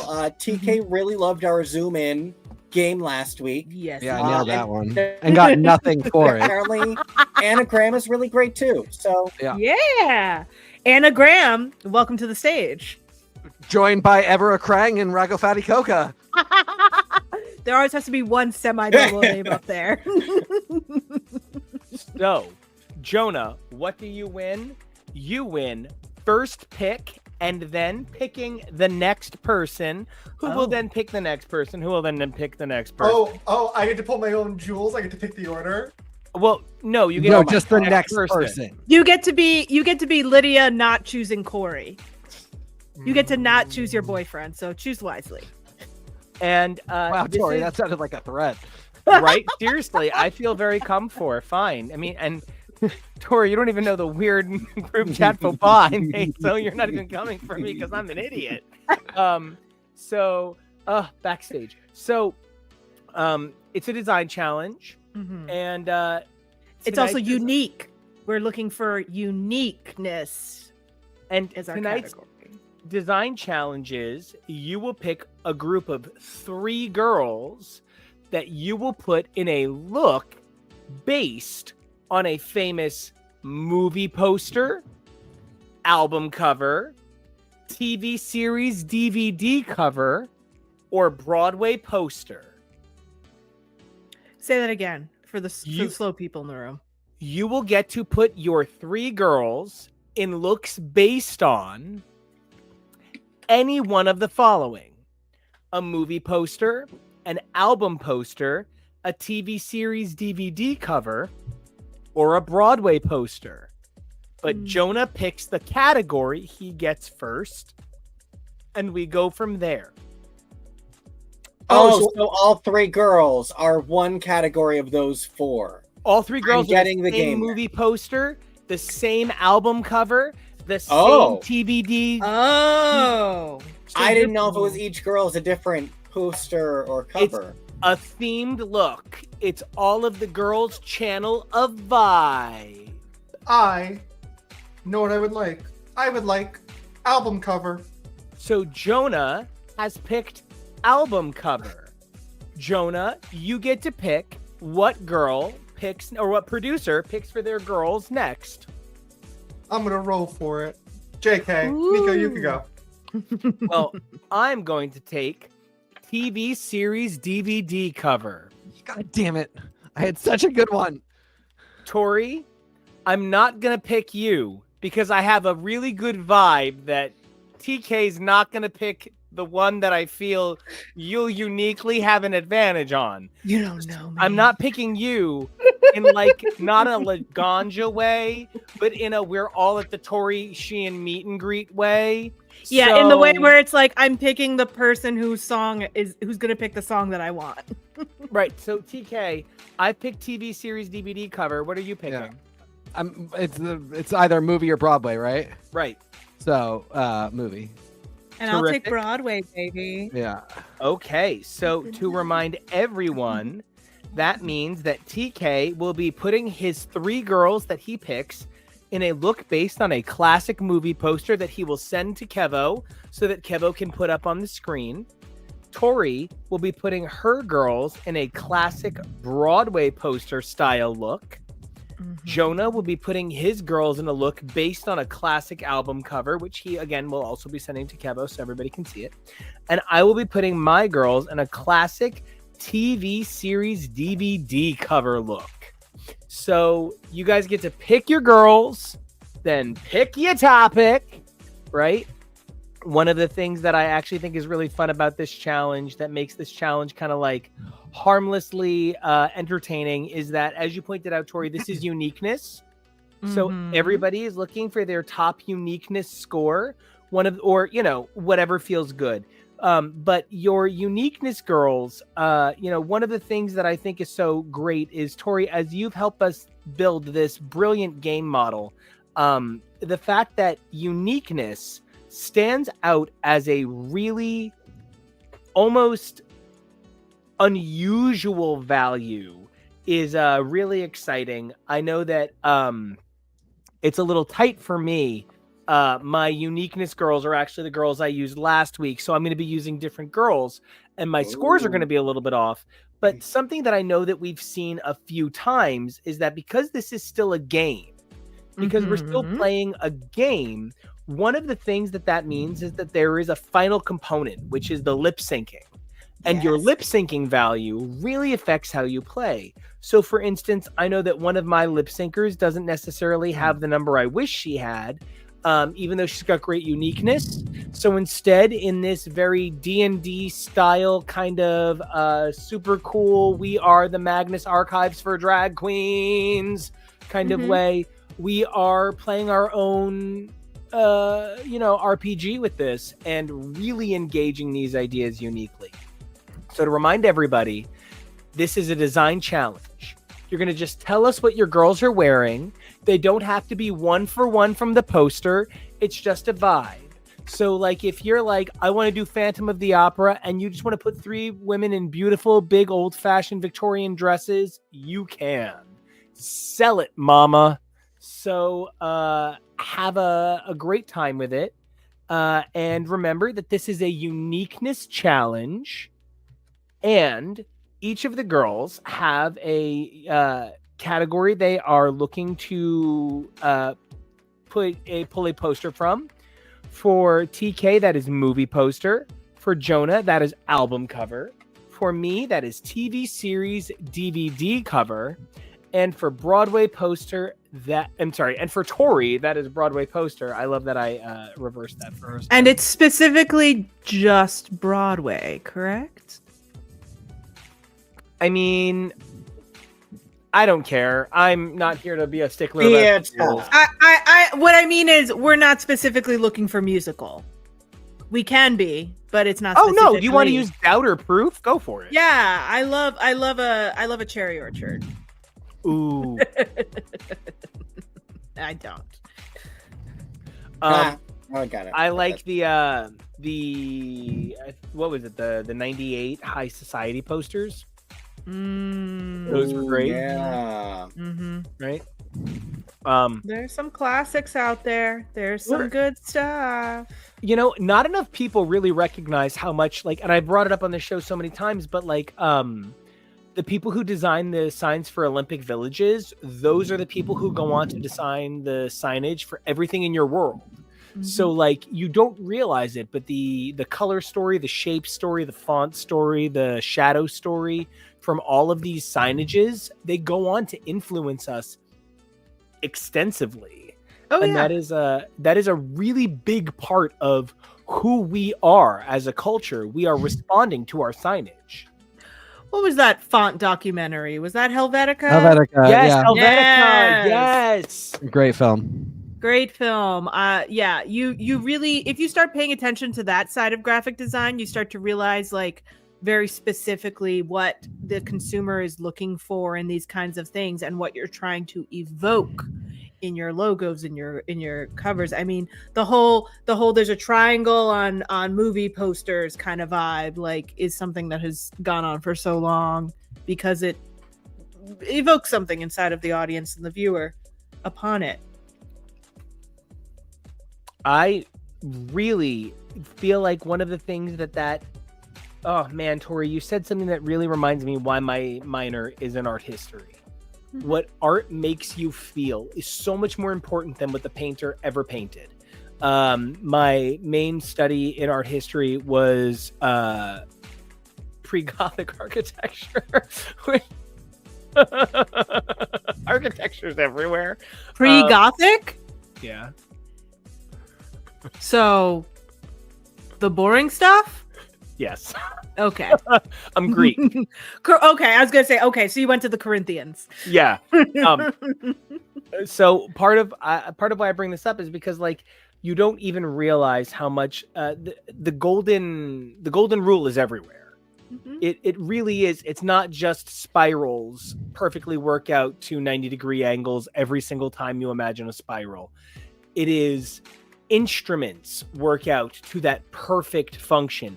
Staffs in music work out to the perfect function. You know, it is so much of who we are. It's why we don't like asymmetrical buildings, but we hate symmetrical faces. Ooh, too symmetrical of a face is very creepy. It unsettles us. But you do have to have a certain amount of symmetry to be considered aesthetically pleasing. It's why Tom Cruise's centered tooth is somehow attractive to people. Yeah. I don't have an opinion on Tom Cruise's face. I think as a person, he is anti-humanity, anti-woman, and anti-progress, and that's unfortunate. But I think his face is just absolutely spectacular. So it does good work. It's had good work. He's had great work done. Good work. Yeah. So does everybody feel ready to engage with their TV or Broadway movie or album cover? Jonah, TK's already submitted. He's already sent me his poster and his girls. Then that's TK. TK, would you mind going first and leading the charge into greatness? Oh, I would have wanted all the material before we started. Yeah, I was gonna say I'm so sorry. I missed the part where we needed to send this. Here's what I'll do. I can But also. It's a little hard. I'm one of those silent people who need I to can't be in present it and silence. show it at the same time, so I need to have all the material and then present. Yeah. Deal. I can't receive it and show it at the same time. Yeah. Well, in the meantime, I will just say that I really had the perfect DVD cover, and I'm very angry with you, Nico. I was going to specifically pick the Buffy the Vampire Slayer Season 5 DVD box set, which is Buffy and Willow on the cover, and then in the background, it's the gentleman. And so Katya was going to do a gentleman look. You are so lucky I went with my number 1 and not my number 2. It would have been that. Really? Yes. Great minds think alike. Literally that one? Yes. Oh my god. That was my number 2. And my number 3 is Alias Season 3. No, 4, because it's the blue one with the funny box. It's got to have Nadia on it, right? Yes. Yeah, that's good choice. That is. Yeah, 4 was Nadia. When Kevo sees what my number 1 is, he's going to literally roll his eyes. But if you know me, it's fine. I'd like to give a good long talk about the covers of box sets and how deeply, deeply formative they can be now that I've finally sent my stuff to Kevo and have apologized profusely. No. The box set covers of Anne of Green Gables, Narnia, Don't even begin. Little House on the Prairie. Classic Anne of Green Gables from like the 80s, 90s. Where she's like it's someone rubbed the Vaseline on the lens of the painting, and she is just the flowers are yellow, and she is just glowing. And my backup childhood mom would like catch on fire with how much she loved them. I am very scared with the fact that if I choose to reread that entire series, I'm going to realize how much of my mental illness when it comes to romance is like centered inside of that series. See me and Cam Jansen. Yeah. Really? I mean, there is the unrequited bosom buddy of your busty best friend who somehow marries a man even though she'd rather spend time with you. There's the elusive man. No, he's Cam Jansen. Oh, I don't know who that is. Oh! No, I know who that is. You mean Veronica Mars? By the way, I that was didn't. So intense, all of my guitars rang. I didn't Veronica Mars. Oh my god, when you watch High Potential, you come to find that it was written by everybody who writes Veronica Mars. It is the best new show of the last 10 years. I mean, it really is so good. I was only allowed to watch some TV shows after 8 p.m. I had to very specifically ask for Buffy and Angel. Let me be really clear. You were in college. High Potential is probably the smartest, most beautiful show I've watched in like 20 years. Yeah, Veronica Mars, you were in college. What episode are you in? We're done. Oh, you're fully done. I just finished, I think, I have to finish episode 6. When I say that is maybe the most impressed I've ever been with an actor, showing her range. Yeah. That's a and not even just her range. She is so likable. Lovable, funny, live. energetic, oh my god. So like I said, I'm only on episode 6, but I'm loving this janitor love interest. I would, as I always say when this comes up, I would set you all on fire to run away with him. Yeah, that's fine. You can have him because I want Daniel Sunjata. Which I totally respect. I love him too. He is an insanely gorgeous man. The size of him, I feel like he would take a punch really well. Yes, yeah. I really wish that, I don't know, Ben just annoys the shit out of me. I really wish more men could take a punch. Yeah, well, there's that too. But I wish he'd stayed on Grey's. Okay, who has not sent Kevo their girls or their image? I believe we are all good. Okay, then I'm going to introduce this prompt one more time. What we are doing for our design challenge is picking a topic, whether it is movie poster, which went to TK, album cover, which went to Jonah. Jonah, I swear to God, the fact that you took album cover, you stole all I wanted to do from me. The rage, I felt it in my fucking teeth. What were you going to pick? I was going to do an entire Ray of Light motif. Love it. Okay. I was convinced that I could make it really funny and engaging, and it was I was sure it was going to be Emancipation of Mimi, but I love where your head's at. no, it was going to be Ray of Light, and I was All going to do because do you remember the liner notes? Of course. Yeah, I was going to use the liner. Anyway, Alright. I have TV series DVD cover, which I really thought TK would want, and I thought Jonah would pick movie poster. I called this all wrong, and Tori has Broadway poster. Yes. Okay, All so right. She has one setting. Anybody can go first. I don't care who. TK, you offered to go first, but Jonah, you did technically win and pick first. So, Jonah, I'm going to give you the choice. Would you like to go first, or would you like to demure? I'll go first. How sexy and intelligent. So I'll say my girls first, and then I'll say, what the inspiration was. I decided to go with Nymphia, Pretty Near the Tuck, and Naomi. And I was thinking, all right, well, what's a really recognizable album cover? So I decided to dream up some looks and ideas with Dark Side of the Moon. Oh, where's my hat? First look will be worn by Naomi, and it's a very slim, almost like an A-line, Snow White kind of look. Nymphia would go second with a very clear structural kind of vibe and look, and then Trinity knocks it out of the park with something rainbow. I love this. I think this is magic. This is so cool. I've never needed no education, but this is in fact the thought control that I long for.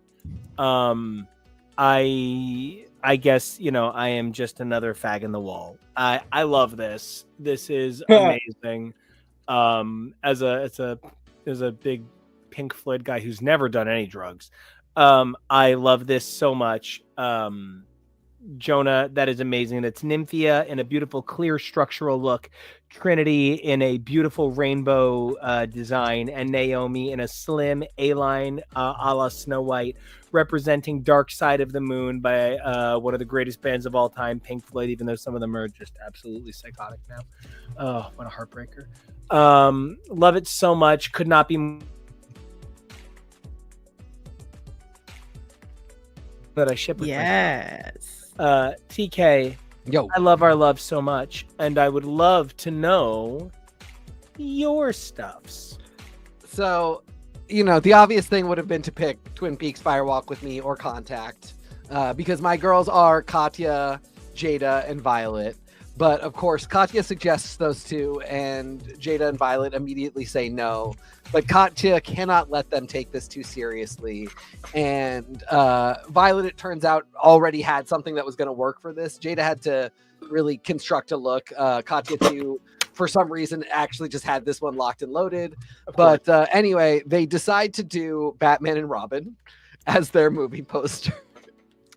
Violet is ready to go in a sort of Betty Page-esque Poison Ivy look. So it is really tight leggings and a bustier, but she just has so much floral material ready to go. She's fully able to construct the eyebrows and the mask. She's got a wig that is like fully rosed out and ready to go.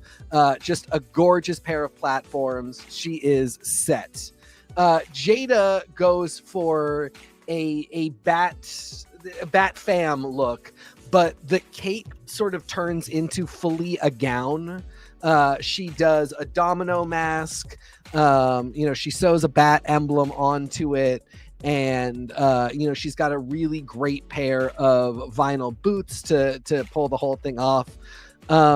Katya just fully has a Mr. Freeze outfit that she's completely ready to wear. She literally brought it from home. Yeah, she's like, I didn't need 40% of my suitcases. She did not know this challenge was coming up. She just had the outfit ready to go. She had all the face paint as well. So it's fully a metal headdress with like This a is why I face changed my life for shield. this guy. And it's kind of it's a short but very puffy metallic skirt, And yeah, this is this is them doing Batman and Robin. And I think they all look fantastic. I'm obsessed. And speaking of obsessed, I cannot wait to hear what Tori's packing. I think that one of the things that has me so excited is what people sometimes fail to understand about a Broadway poster is that the idea behind the identity of the Broadway poster often involved obscuring direct meaning in favor of exploring thematic identity. And that basically... What you got? Oh, I'm just going to disappoint you deeply. Well, I was going to say that basically means that all Broadway posters are full on nonsense. Yep. And so whatever Tori chose to do here, you know what? I've never had a conversation with. Okay, funny story. There is Jonah, what's the name of the show that brought up Urinetown that I had a psychotic break and then I was correct and everybody agreed with me? Oh wait, like an actual TV show or no? The show you like on Dropout. Actually. Oh, nice. My friend writes for that. So they brought up Urinetown, and I literally went, actually, and like became a psychotic asshole about it. And then somebody goes, actually, and I was correct. And they ruled in my favor because you do not argue with me about Urinetown. Yeah. And unless you're in town. That is the hallmark of all Broadway posters. Don't argue with NICO about Urinetown. Yeah. So Tori, Tori having to deal with three people who I feel are not as deep in the Broadway lexicon as they possibly could be. This is definitely these girls were left with the Broadway poster because we're talking about Shea Coulee, Roxy Andrews, and Miss Chanel. And the three of them are like, what are we going to do? I'm not doing this tacky. I'm not doing this. I don't want to go too crazy. And do you know what they all love? Dolly Parton, ladies and gentlemen. It's time to go to 9 to 5, the musical. And because there's three very strong young ladies in here, it is a bunch of period piece costumes that everyone's gonna look good in. How much you're and basically, I think it's just gonna be these three ladies just crushing it, looking good, and then I think there's gonna come a point where they're gonna reveal to a jazzy dance number underneath it. I think this is very much that. I think it's a lot of holding money and saying rah and like grabbing a typewriter and dragging it around. I think that these girls are going to really give us the essence of 9 to 5 and killing your boss. As a guy who has very few regrets in his entire life, this is because I live by to bring it up one more time, human nature video. No regrets. Yeah. I live. Oh my God, CK is the coolest person. I live by the rule of no regrets, and so I don't regret not seeing 9 to 5. But I mean, that is literally one of the greatest Broadway casts of all time. So just killer across the board, and the show is flawless. The show lacks the plot, but it's so much fun, and I really do think that our old broads. Sorta, I guess now you can call Shea Coulee older in comparison if Lexi is a grandma, but that our three more stately ladies are gonna take this. What is she, like 50? Bring the house down. If Shea Coulee is 40, I'd die. She's 36. She's 36. You wicked old witch, and that's not you. That's that one up there. I called her 50 recently because I'm 40. So Tori, I really love your description of each one of these girls is brilliantly crushing it. As for me, if you know anything about me, I think the single greatest television season of all time ever pulled off by any TV show ever, and I will stand by this on fire, is in fact Desperate Housewives season 3. This is the single most excited. Like, I'm gonna cry talking about it. I think satire is the greatest form of flattery, and this is explicitly a satire of Stephen Sondheim and Melrose Place, and it is like the greatest. It's hard to talk about how much I love this season of television. It has my favorite TV actor as the male love interest for the entire season. Even when they write his wife out, God, Kyle MacLachlan is everyone's gift to everything. Anyway, my girls are Vanjie, Simone, and Saphira, and is that the cookbook? Desperate Housewives. Ah. I recognize the cover of the cookbook, of course. I'm so glad you have it. Desperate Housewives is my literal favorite TV show. I don't know. Even when it's bad, it's perfect. I don't have the reasonable skills to critique this show. I saw the pilot during Paley season, and like I was never the same. So anyway, Vanjie does the world's cutest Gabby. She is just looking all kinds of sexy, being little, being hot, fucking Carlos, yeah. Simone is my Susan because women relate to her. She is easy to love. She is understandable and likable. Yeah. And then lastly, Saphira is obviously the Brie because she's never made a bad cookie. And if you're going to question her cookies, sweetheart, it sounds like your cookies are the ones that are bad. So I am obsessed with my Vanjie, Gabby, Simone, Susan, Saphira, Brie. And if you're asking me, Michelle and Rue are simultaneously channeling all of the, oh my God, Nicolette Sheridan. My brain is killing me. Edie, thank you so much, that you could ever need. So that is our list. I am so happy to share it with everybody one more time to make sure everyone knows what we are talking about. That is album cover Dark Side of the Moon from Team Jonah with Nymphia, Trinity, and Naomi. Nymphia in a clear structural look, Trinity in a beautiful rainbow gown or look of any kind, Jonah, your call, and Naomi in a slim A-line Snow White vision. TK channeled a brilliant movie poster choice of Batman and Robin. It was a foolish game, but I really thought he did a terrific job. He had Katya wearing Mr. Freeze, Jada in a Batfam vinyl. Ooh, I'm going to buy a Batfam vinyl of this. And Violet in Betty Page Poison Ivy-esque inspired looks. Love it. Tori brought us the Broadway brilliance of 9 to 5 as a brilliant Broadway musical poster.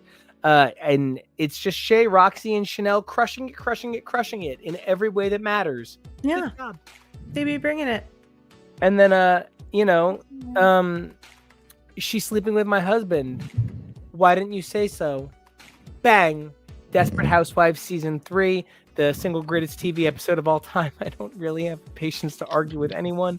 Vanjie in a Gabby look, Simone in a Susan look, and Saphira in a Brie look. Mm-hmm. And I am super excited and gonna tally up the numbers and am here for the game of it all.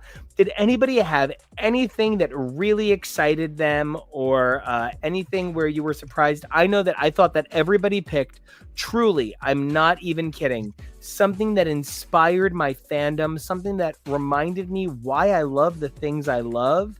I love Dark Side of the Moon. That is like one of the most NICO things you could possibly pick. Shit. You could have just said Fleetwood Mac Rumors. Maybe. This was so cool. And I really think that everybody expressed an element of their artistry that reminded me why I love working with all of you. Did anybody have any thoughts themselves? I I would love them on the actual show for them to do inspired by album covers. We've gotten inspired by musicals. We've gotten obviously we have so many different categories. But I would love for them to do people to be inspired by album covers, because you can go something of someone looking fierce, or you can go abstract. You can choose the concept, because a lot of album covers are concepts of things. They're not people. It's not always a singular person. Agreed. I really agree. Agreed. That's why I picked it. I really loved that idea. Yeah, and I think that there's a world where you could say you're going to do the different permutations of the same idea.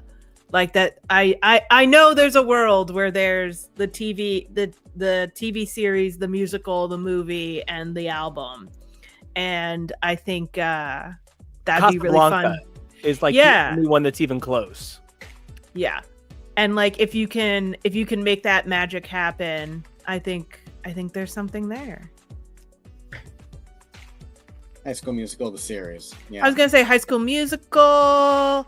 Does Aladdin count at this point? Yes. Honestly, Aladdin's unbelievably. I'm just gonna be me for a minute. Aladdin's unbelievably hotness on High Potential, where he wears quite literally pants tighter than me, is extraordinary. You're calling him Aladdin, but he played Aladdin in season 6 of Once Upon a Time, which is a season that most people, I can't get anyone to the finish line of to have fans to talk about Once Upon a Time with.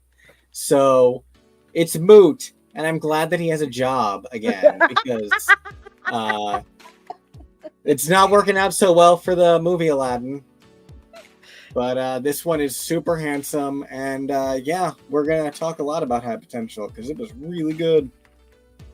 I was mind blown. Honestly, I hate that we're turning it into a slight High Potential broadcast, but I mean, you are lucky in a lifetime to engage with a story about characters that realized. I mean, first of all, Diane Ruggiero, right, is one of the greatest writers of her era. It's new Veronica Mars, to say Veronica Mars again. It's Diana Ruggiero, it's Rob Thomas, it's Dan Etheridge. It is quite literal, and they even get Steve Guttenberg to guest star. Like, it is Veronica Ryan Devlin. Yeah, it's so good. But like, one of the things that makes it so powerful is that it's about unique identity in the face of everybody needing to be the same, which, just to loop it back for half a second to Drag Race, that's literally what we love about drag queens. Even if they unite under one look, they're unique in every way, and that's what makes High Potential special. Caitlin Olsen really transforms the idea of the female lead. She is the most male-coded lead I have seen since Veronica Mars. American crime drama television series for ABC. It's excellent. Caitlin Olsen is perhaps the funniest actress of maybe all time for me. Her. I think she is Lucille Ball. I think that people who don't see it are really missing out on what makes her unique, and not just another funny, beautiful woman, but somebody whose humor actually makes you feel kind of icky when you laugh at it sometimes, in a way that, like, Lucille Ball must have been for her generation.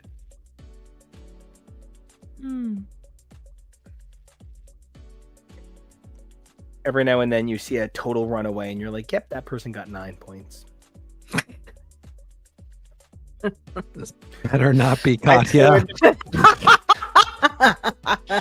No, Katya gets a fucking week off from dancing. Thank God. I just feel bad for her Jada. hip can't take it. I just feel bad for Jada, who's gonna have to like carry your team this week, because Dun, dun, dun, dun. Team TK, Jada will be dancing. Bad fam. Team Jonah, Trinity will be dancing. Ooh. She's the gold at the end of the rainbow. Team Tori, Yeah. I just want you to know Oh dear. that week after week, you stand up here And you are beautiful. Chanel will be dancing. Oh, Chanel. This is so exciting for Chanel. I don't think she's done this yet. She And hasn't. Good for her. I actually have a unique problem in that I have a fully locked heat, and neither one of them. Oh, what a relief! I had been torn, but the cunt rating will in fact save me. Ms. Vanjie will be dancing for me. So, What was TK's? TK's is going Jada. to be Jada. Thank you. Mm-hmm. So I think first up will be Tori versus Jonah, Okay. then TK versus NICO.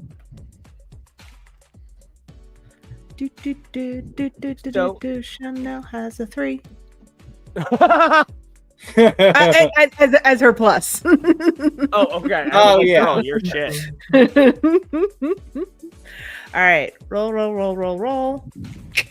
It's I rolled an 8 plus 3 is 11. I rolled a 14. So that means Good I have 12. job. All right. So that does just inched though. mean that Jonah will be advancing to the next round with Trinity the Tuck Taylor. Woo! All right. TK, what you got? I've got me a 19. I got 11, so you win. I'm advancing to face Trinity. So that means it's going to be Trinity versus Vanjie in the finals. So, okay. You ready, Mr. Jonah? I'm ready, Mr. NICO. And I have rolled a total of 17. I have rolled a total of 17.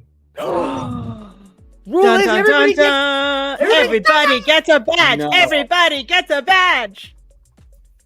I'm just really Everybody gets a excited. badge. Everybody knows that I like to, at this point, finish every single episode with, I just wish that we could give all of the girls badges. But I feel like this week, only the girls that really deserve them got them. I'm kidding. Everybody deserves a badge. I only wish that we could give a badge to every girl. One of the things that I love so much about this game is just getting to celebrate what makes each one of these girls brilliant, beautiful, and amazing. And getting to compete in this this imaginary game where what we're saying is we stand by the artistry of these girls. We stand by the brilliance of these girls. It's so exciting. And so I just want to say that it's amazing to be part of this. KEVO, would you please bring up the original image for the episode? So that means that Saphira has one badge, and now Ms. Vanjie has a second badge. Really excited to be in last place. That moves Tori into first place still with only 2 girls with badges. Figure that out. But then tied for second place with the most girls with badges, but technically the least number of badges each. I just have fun giving everybody superlatives. Are Jonah and TK with 3 girls with badges each. That's me with Vanjie and Saphira at 2. That's 1 badge each. That's Tori with 4 badges across 2 girls, Shay and Roxy 2 each. And then 1 each for each of the 3 for Jonah, Nymphia, Rose, and Bianca. And then matching at TK, 1 for 3, Katya, Jada, and Willow. But that does not mean that each one of these amazing girls does not deserve a badge. Didn't you guys just each get a new badge? Oh my God, I Vanjie. completely forgot that Tori also got a badge. I was just thinking No, about my no, badge. Vanjie and Trinity. Yeah. Vanjie and Trinity. Oh my God, no, it's Jonah. I am so sorry. Jonah's guys. up to It's a long 4 day. over Jonah's up to 4 4 girls. and you have 2. Yeah. Yeah. It's So been now Tori and Jonah are tied for number 1. Yes. but you But know, in it's different really cool ways. yeah, it's really cool that it's in super different ways. Yeah. So KEVO is going to edit that entire mistake out. No, he's not. But he's not. So I want to say it really quick. So I have 2 badges. That's Vanjie, Saphira. Tori, I'm so sorry. You have 2 badges for Shay, 2 badges for Roxy. And then over for Jonah, it's 1 for Trinity, Nymphia, Rose, and Bianca. and then TK, one for Katya, Jada, and Willow. It's just a lot of badges, a lot of girls to keep up with. I understand why Rude doesn't do much. It's still a really interesting configuration so far, especially with how many doubles we are getting.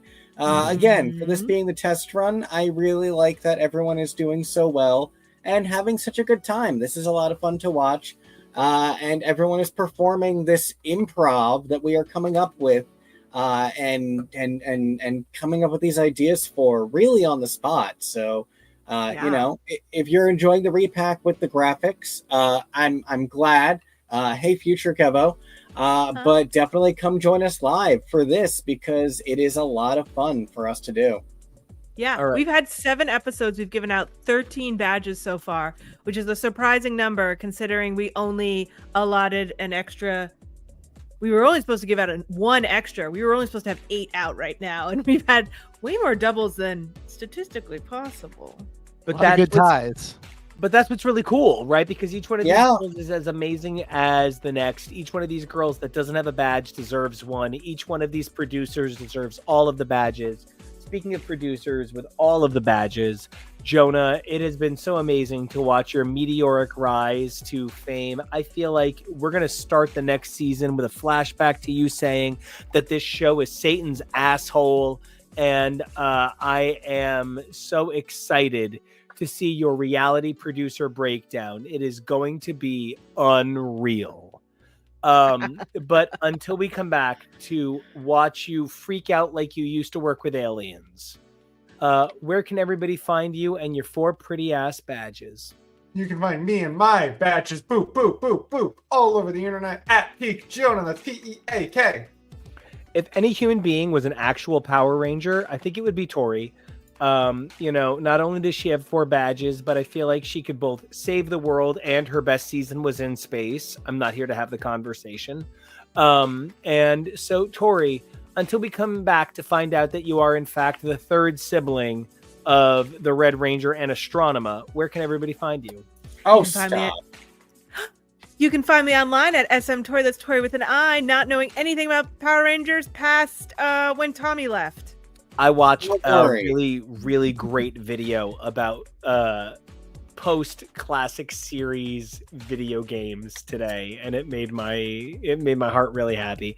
And it reminded me why In Space is just like one of the greatest things that ever happened. And I never would have given Astronema a chance if it weren't for producer KEVO. So KEVO, all the thoughts. Always right.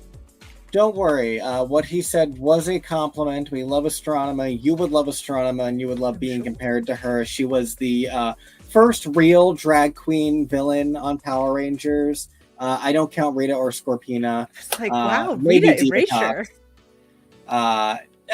She was something different. Yes. I didn't know until I was older that double hennin was her hair and not a hat. So, you know, there's a lot of feels there. I would love to do some sort of Power Rangers challenge or something where we can rope this into Drag Race at some point. And the fun thing about this game is we have found so many creative ways to do so many things, and I am really enjoying it. You can find me enjoying this, making these videos for our channel, and ranking Grey's Anatomy later this week. Don't forget. And you can find me on the socials at KEVO Really. That's KEVO REALOY. That really timed out with the music just stopping, didn't it? Ooh. If you guys are like me and a homosexual who's obsessed with super hot dudes, TK, where can everybody come stalk your hotness? You can find me making this face all over the internet at TK Accidental. I'm sorry, I will make sure to downplay how cute you are. But in the future, if you want to find me downplaying everyone's cuteness except my own. Right, guys, these glasses, they work for me so much. They look so good. Many people, so right? good. Right, I should buy cheap toy glasses more often.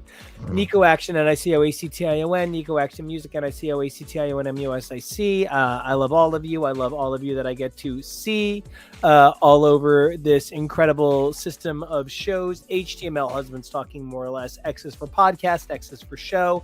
Man, you guys are incredible. So please comment, like, and subscribe so we can comment, like, and subscribe you back. It's not just about us, it's about you. But also, please remember to stay safe. Spooky, crazy world. Number 2. Also, remember to be brave because we love who you are. But number 3, most important, evolve daily. Who you were yesterday, incredible. Who you are today, amazing. But who you are tomorrow, that is the real John Kent. And we can't wait to be there with you then. So until then, stay super and be super cool.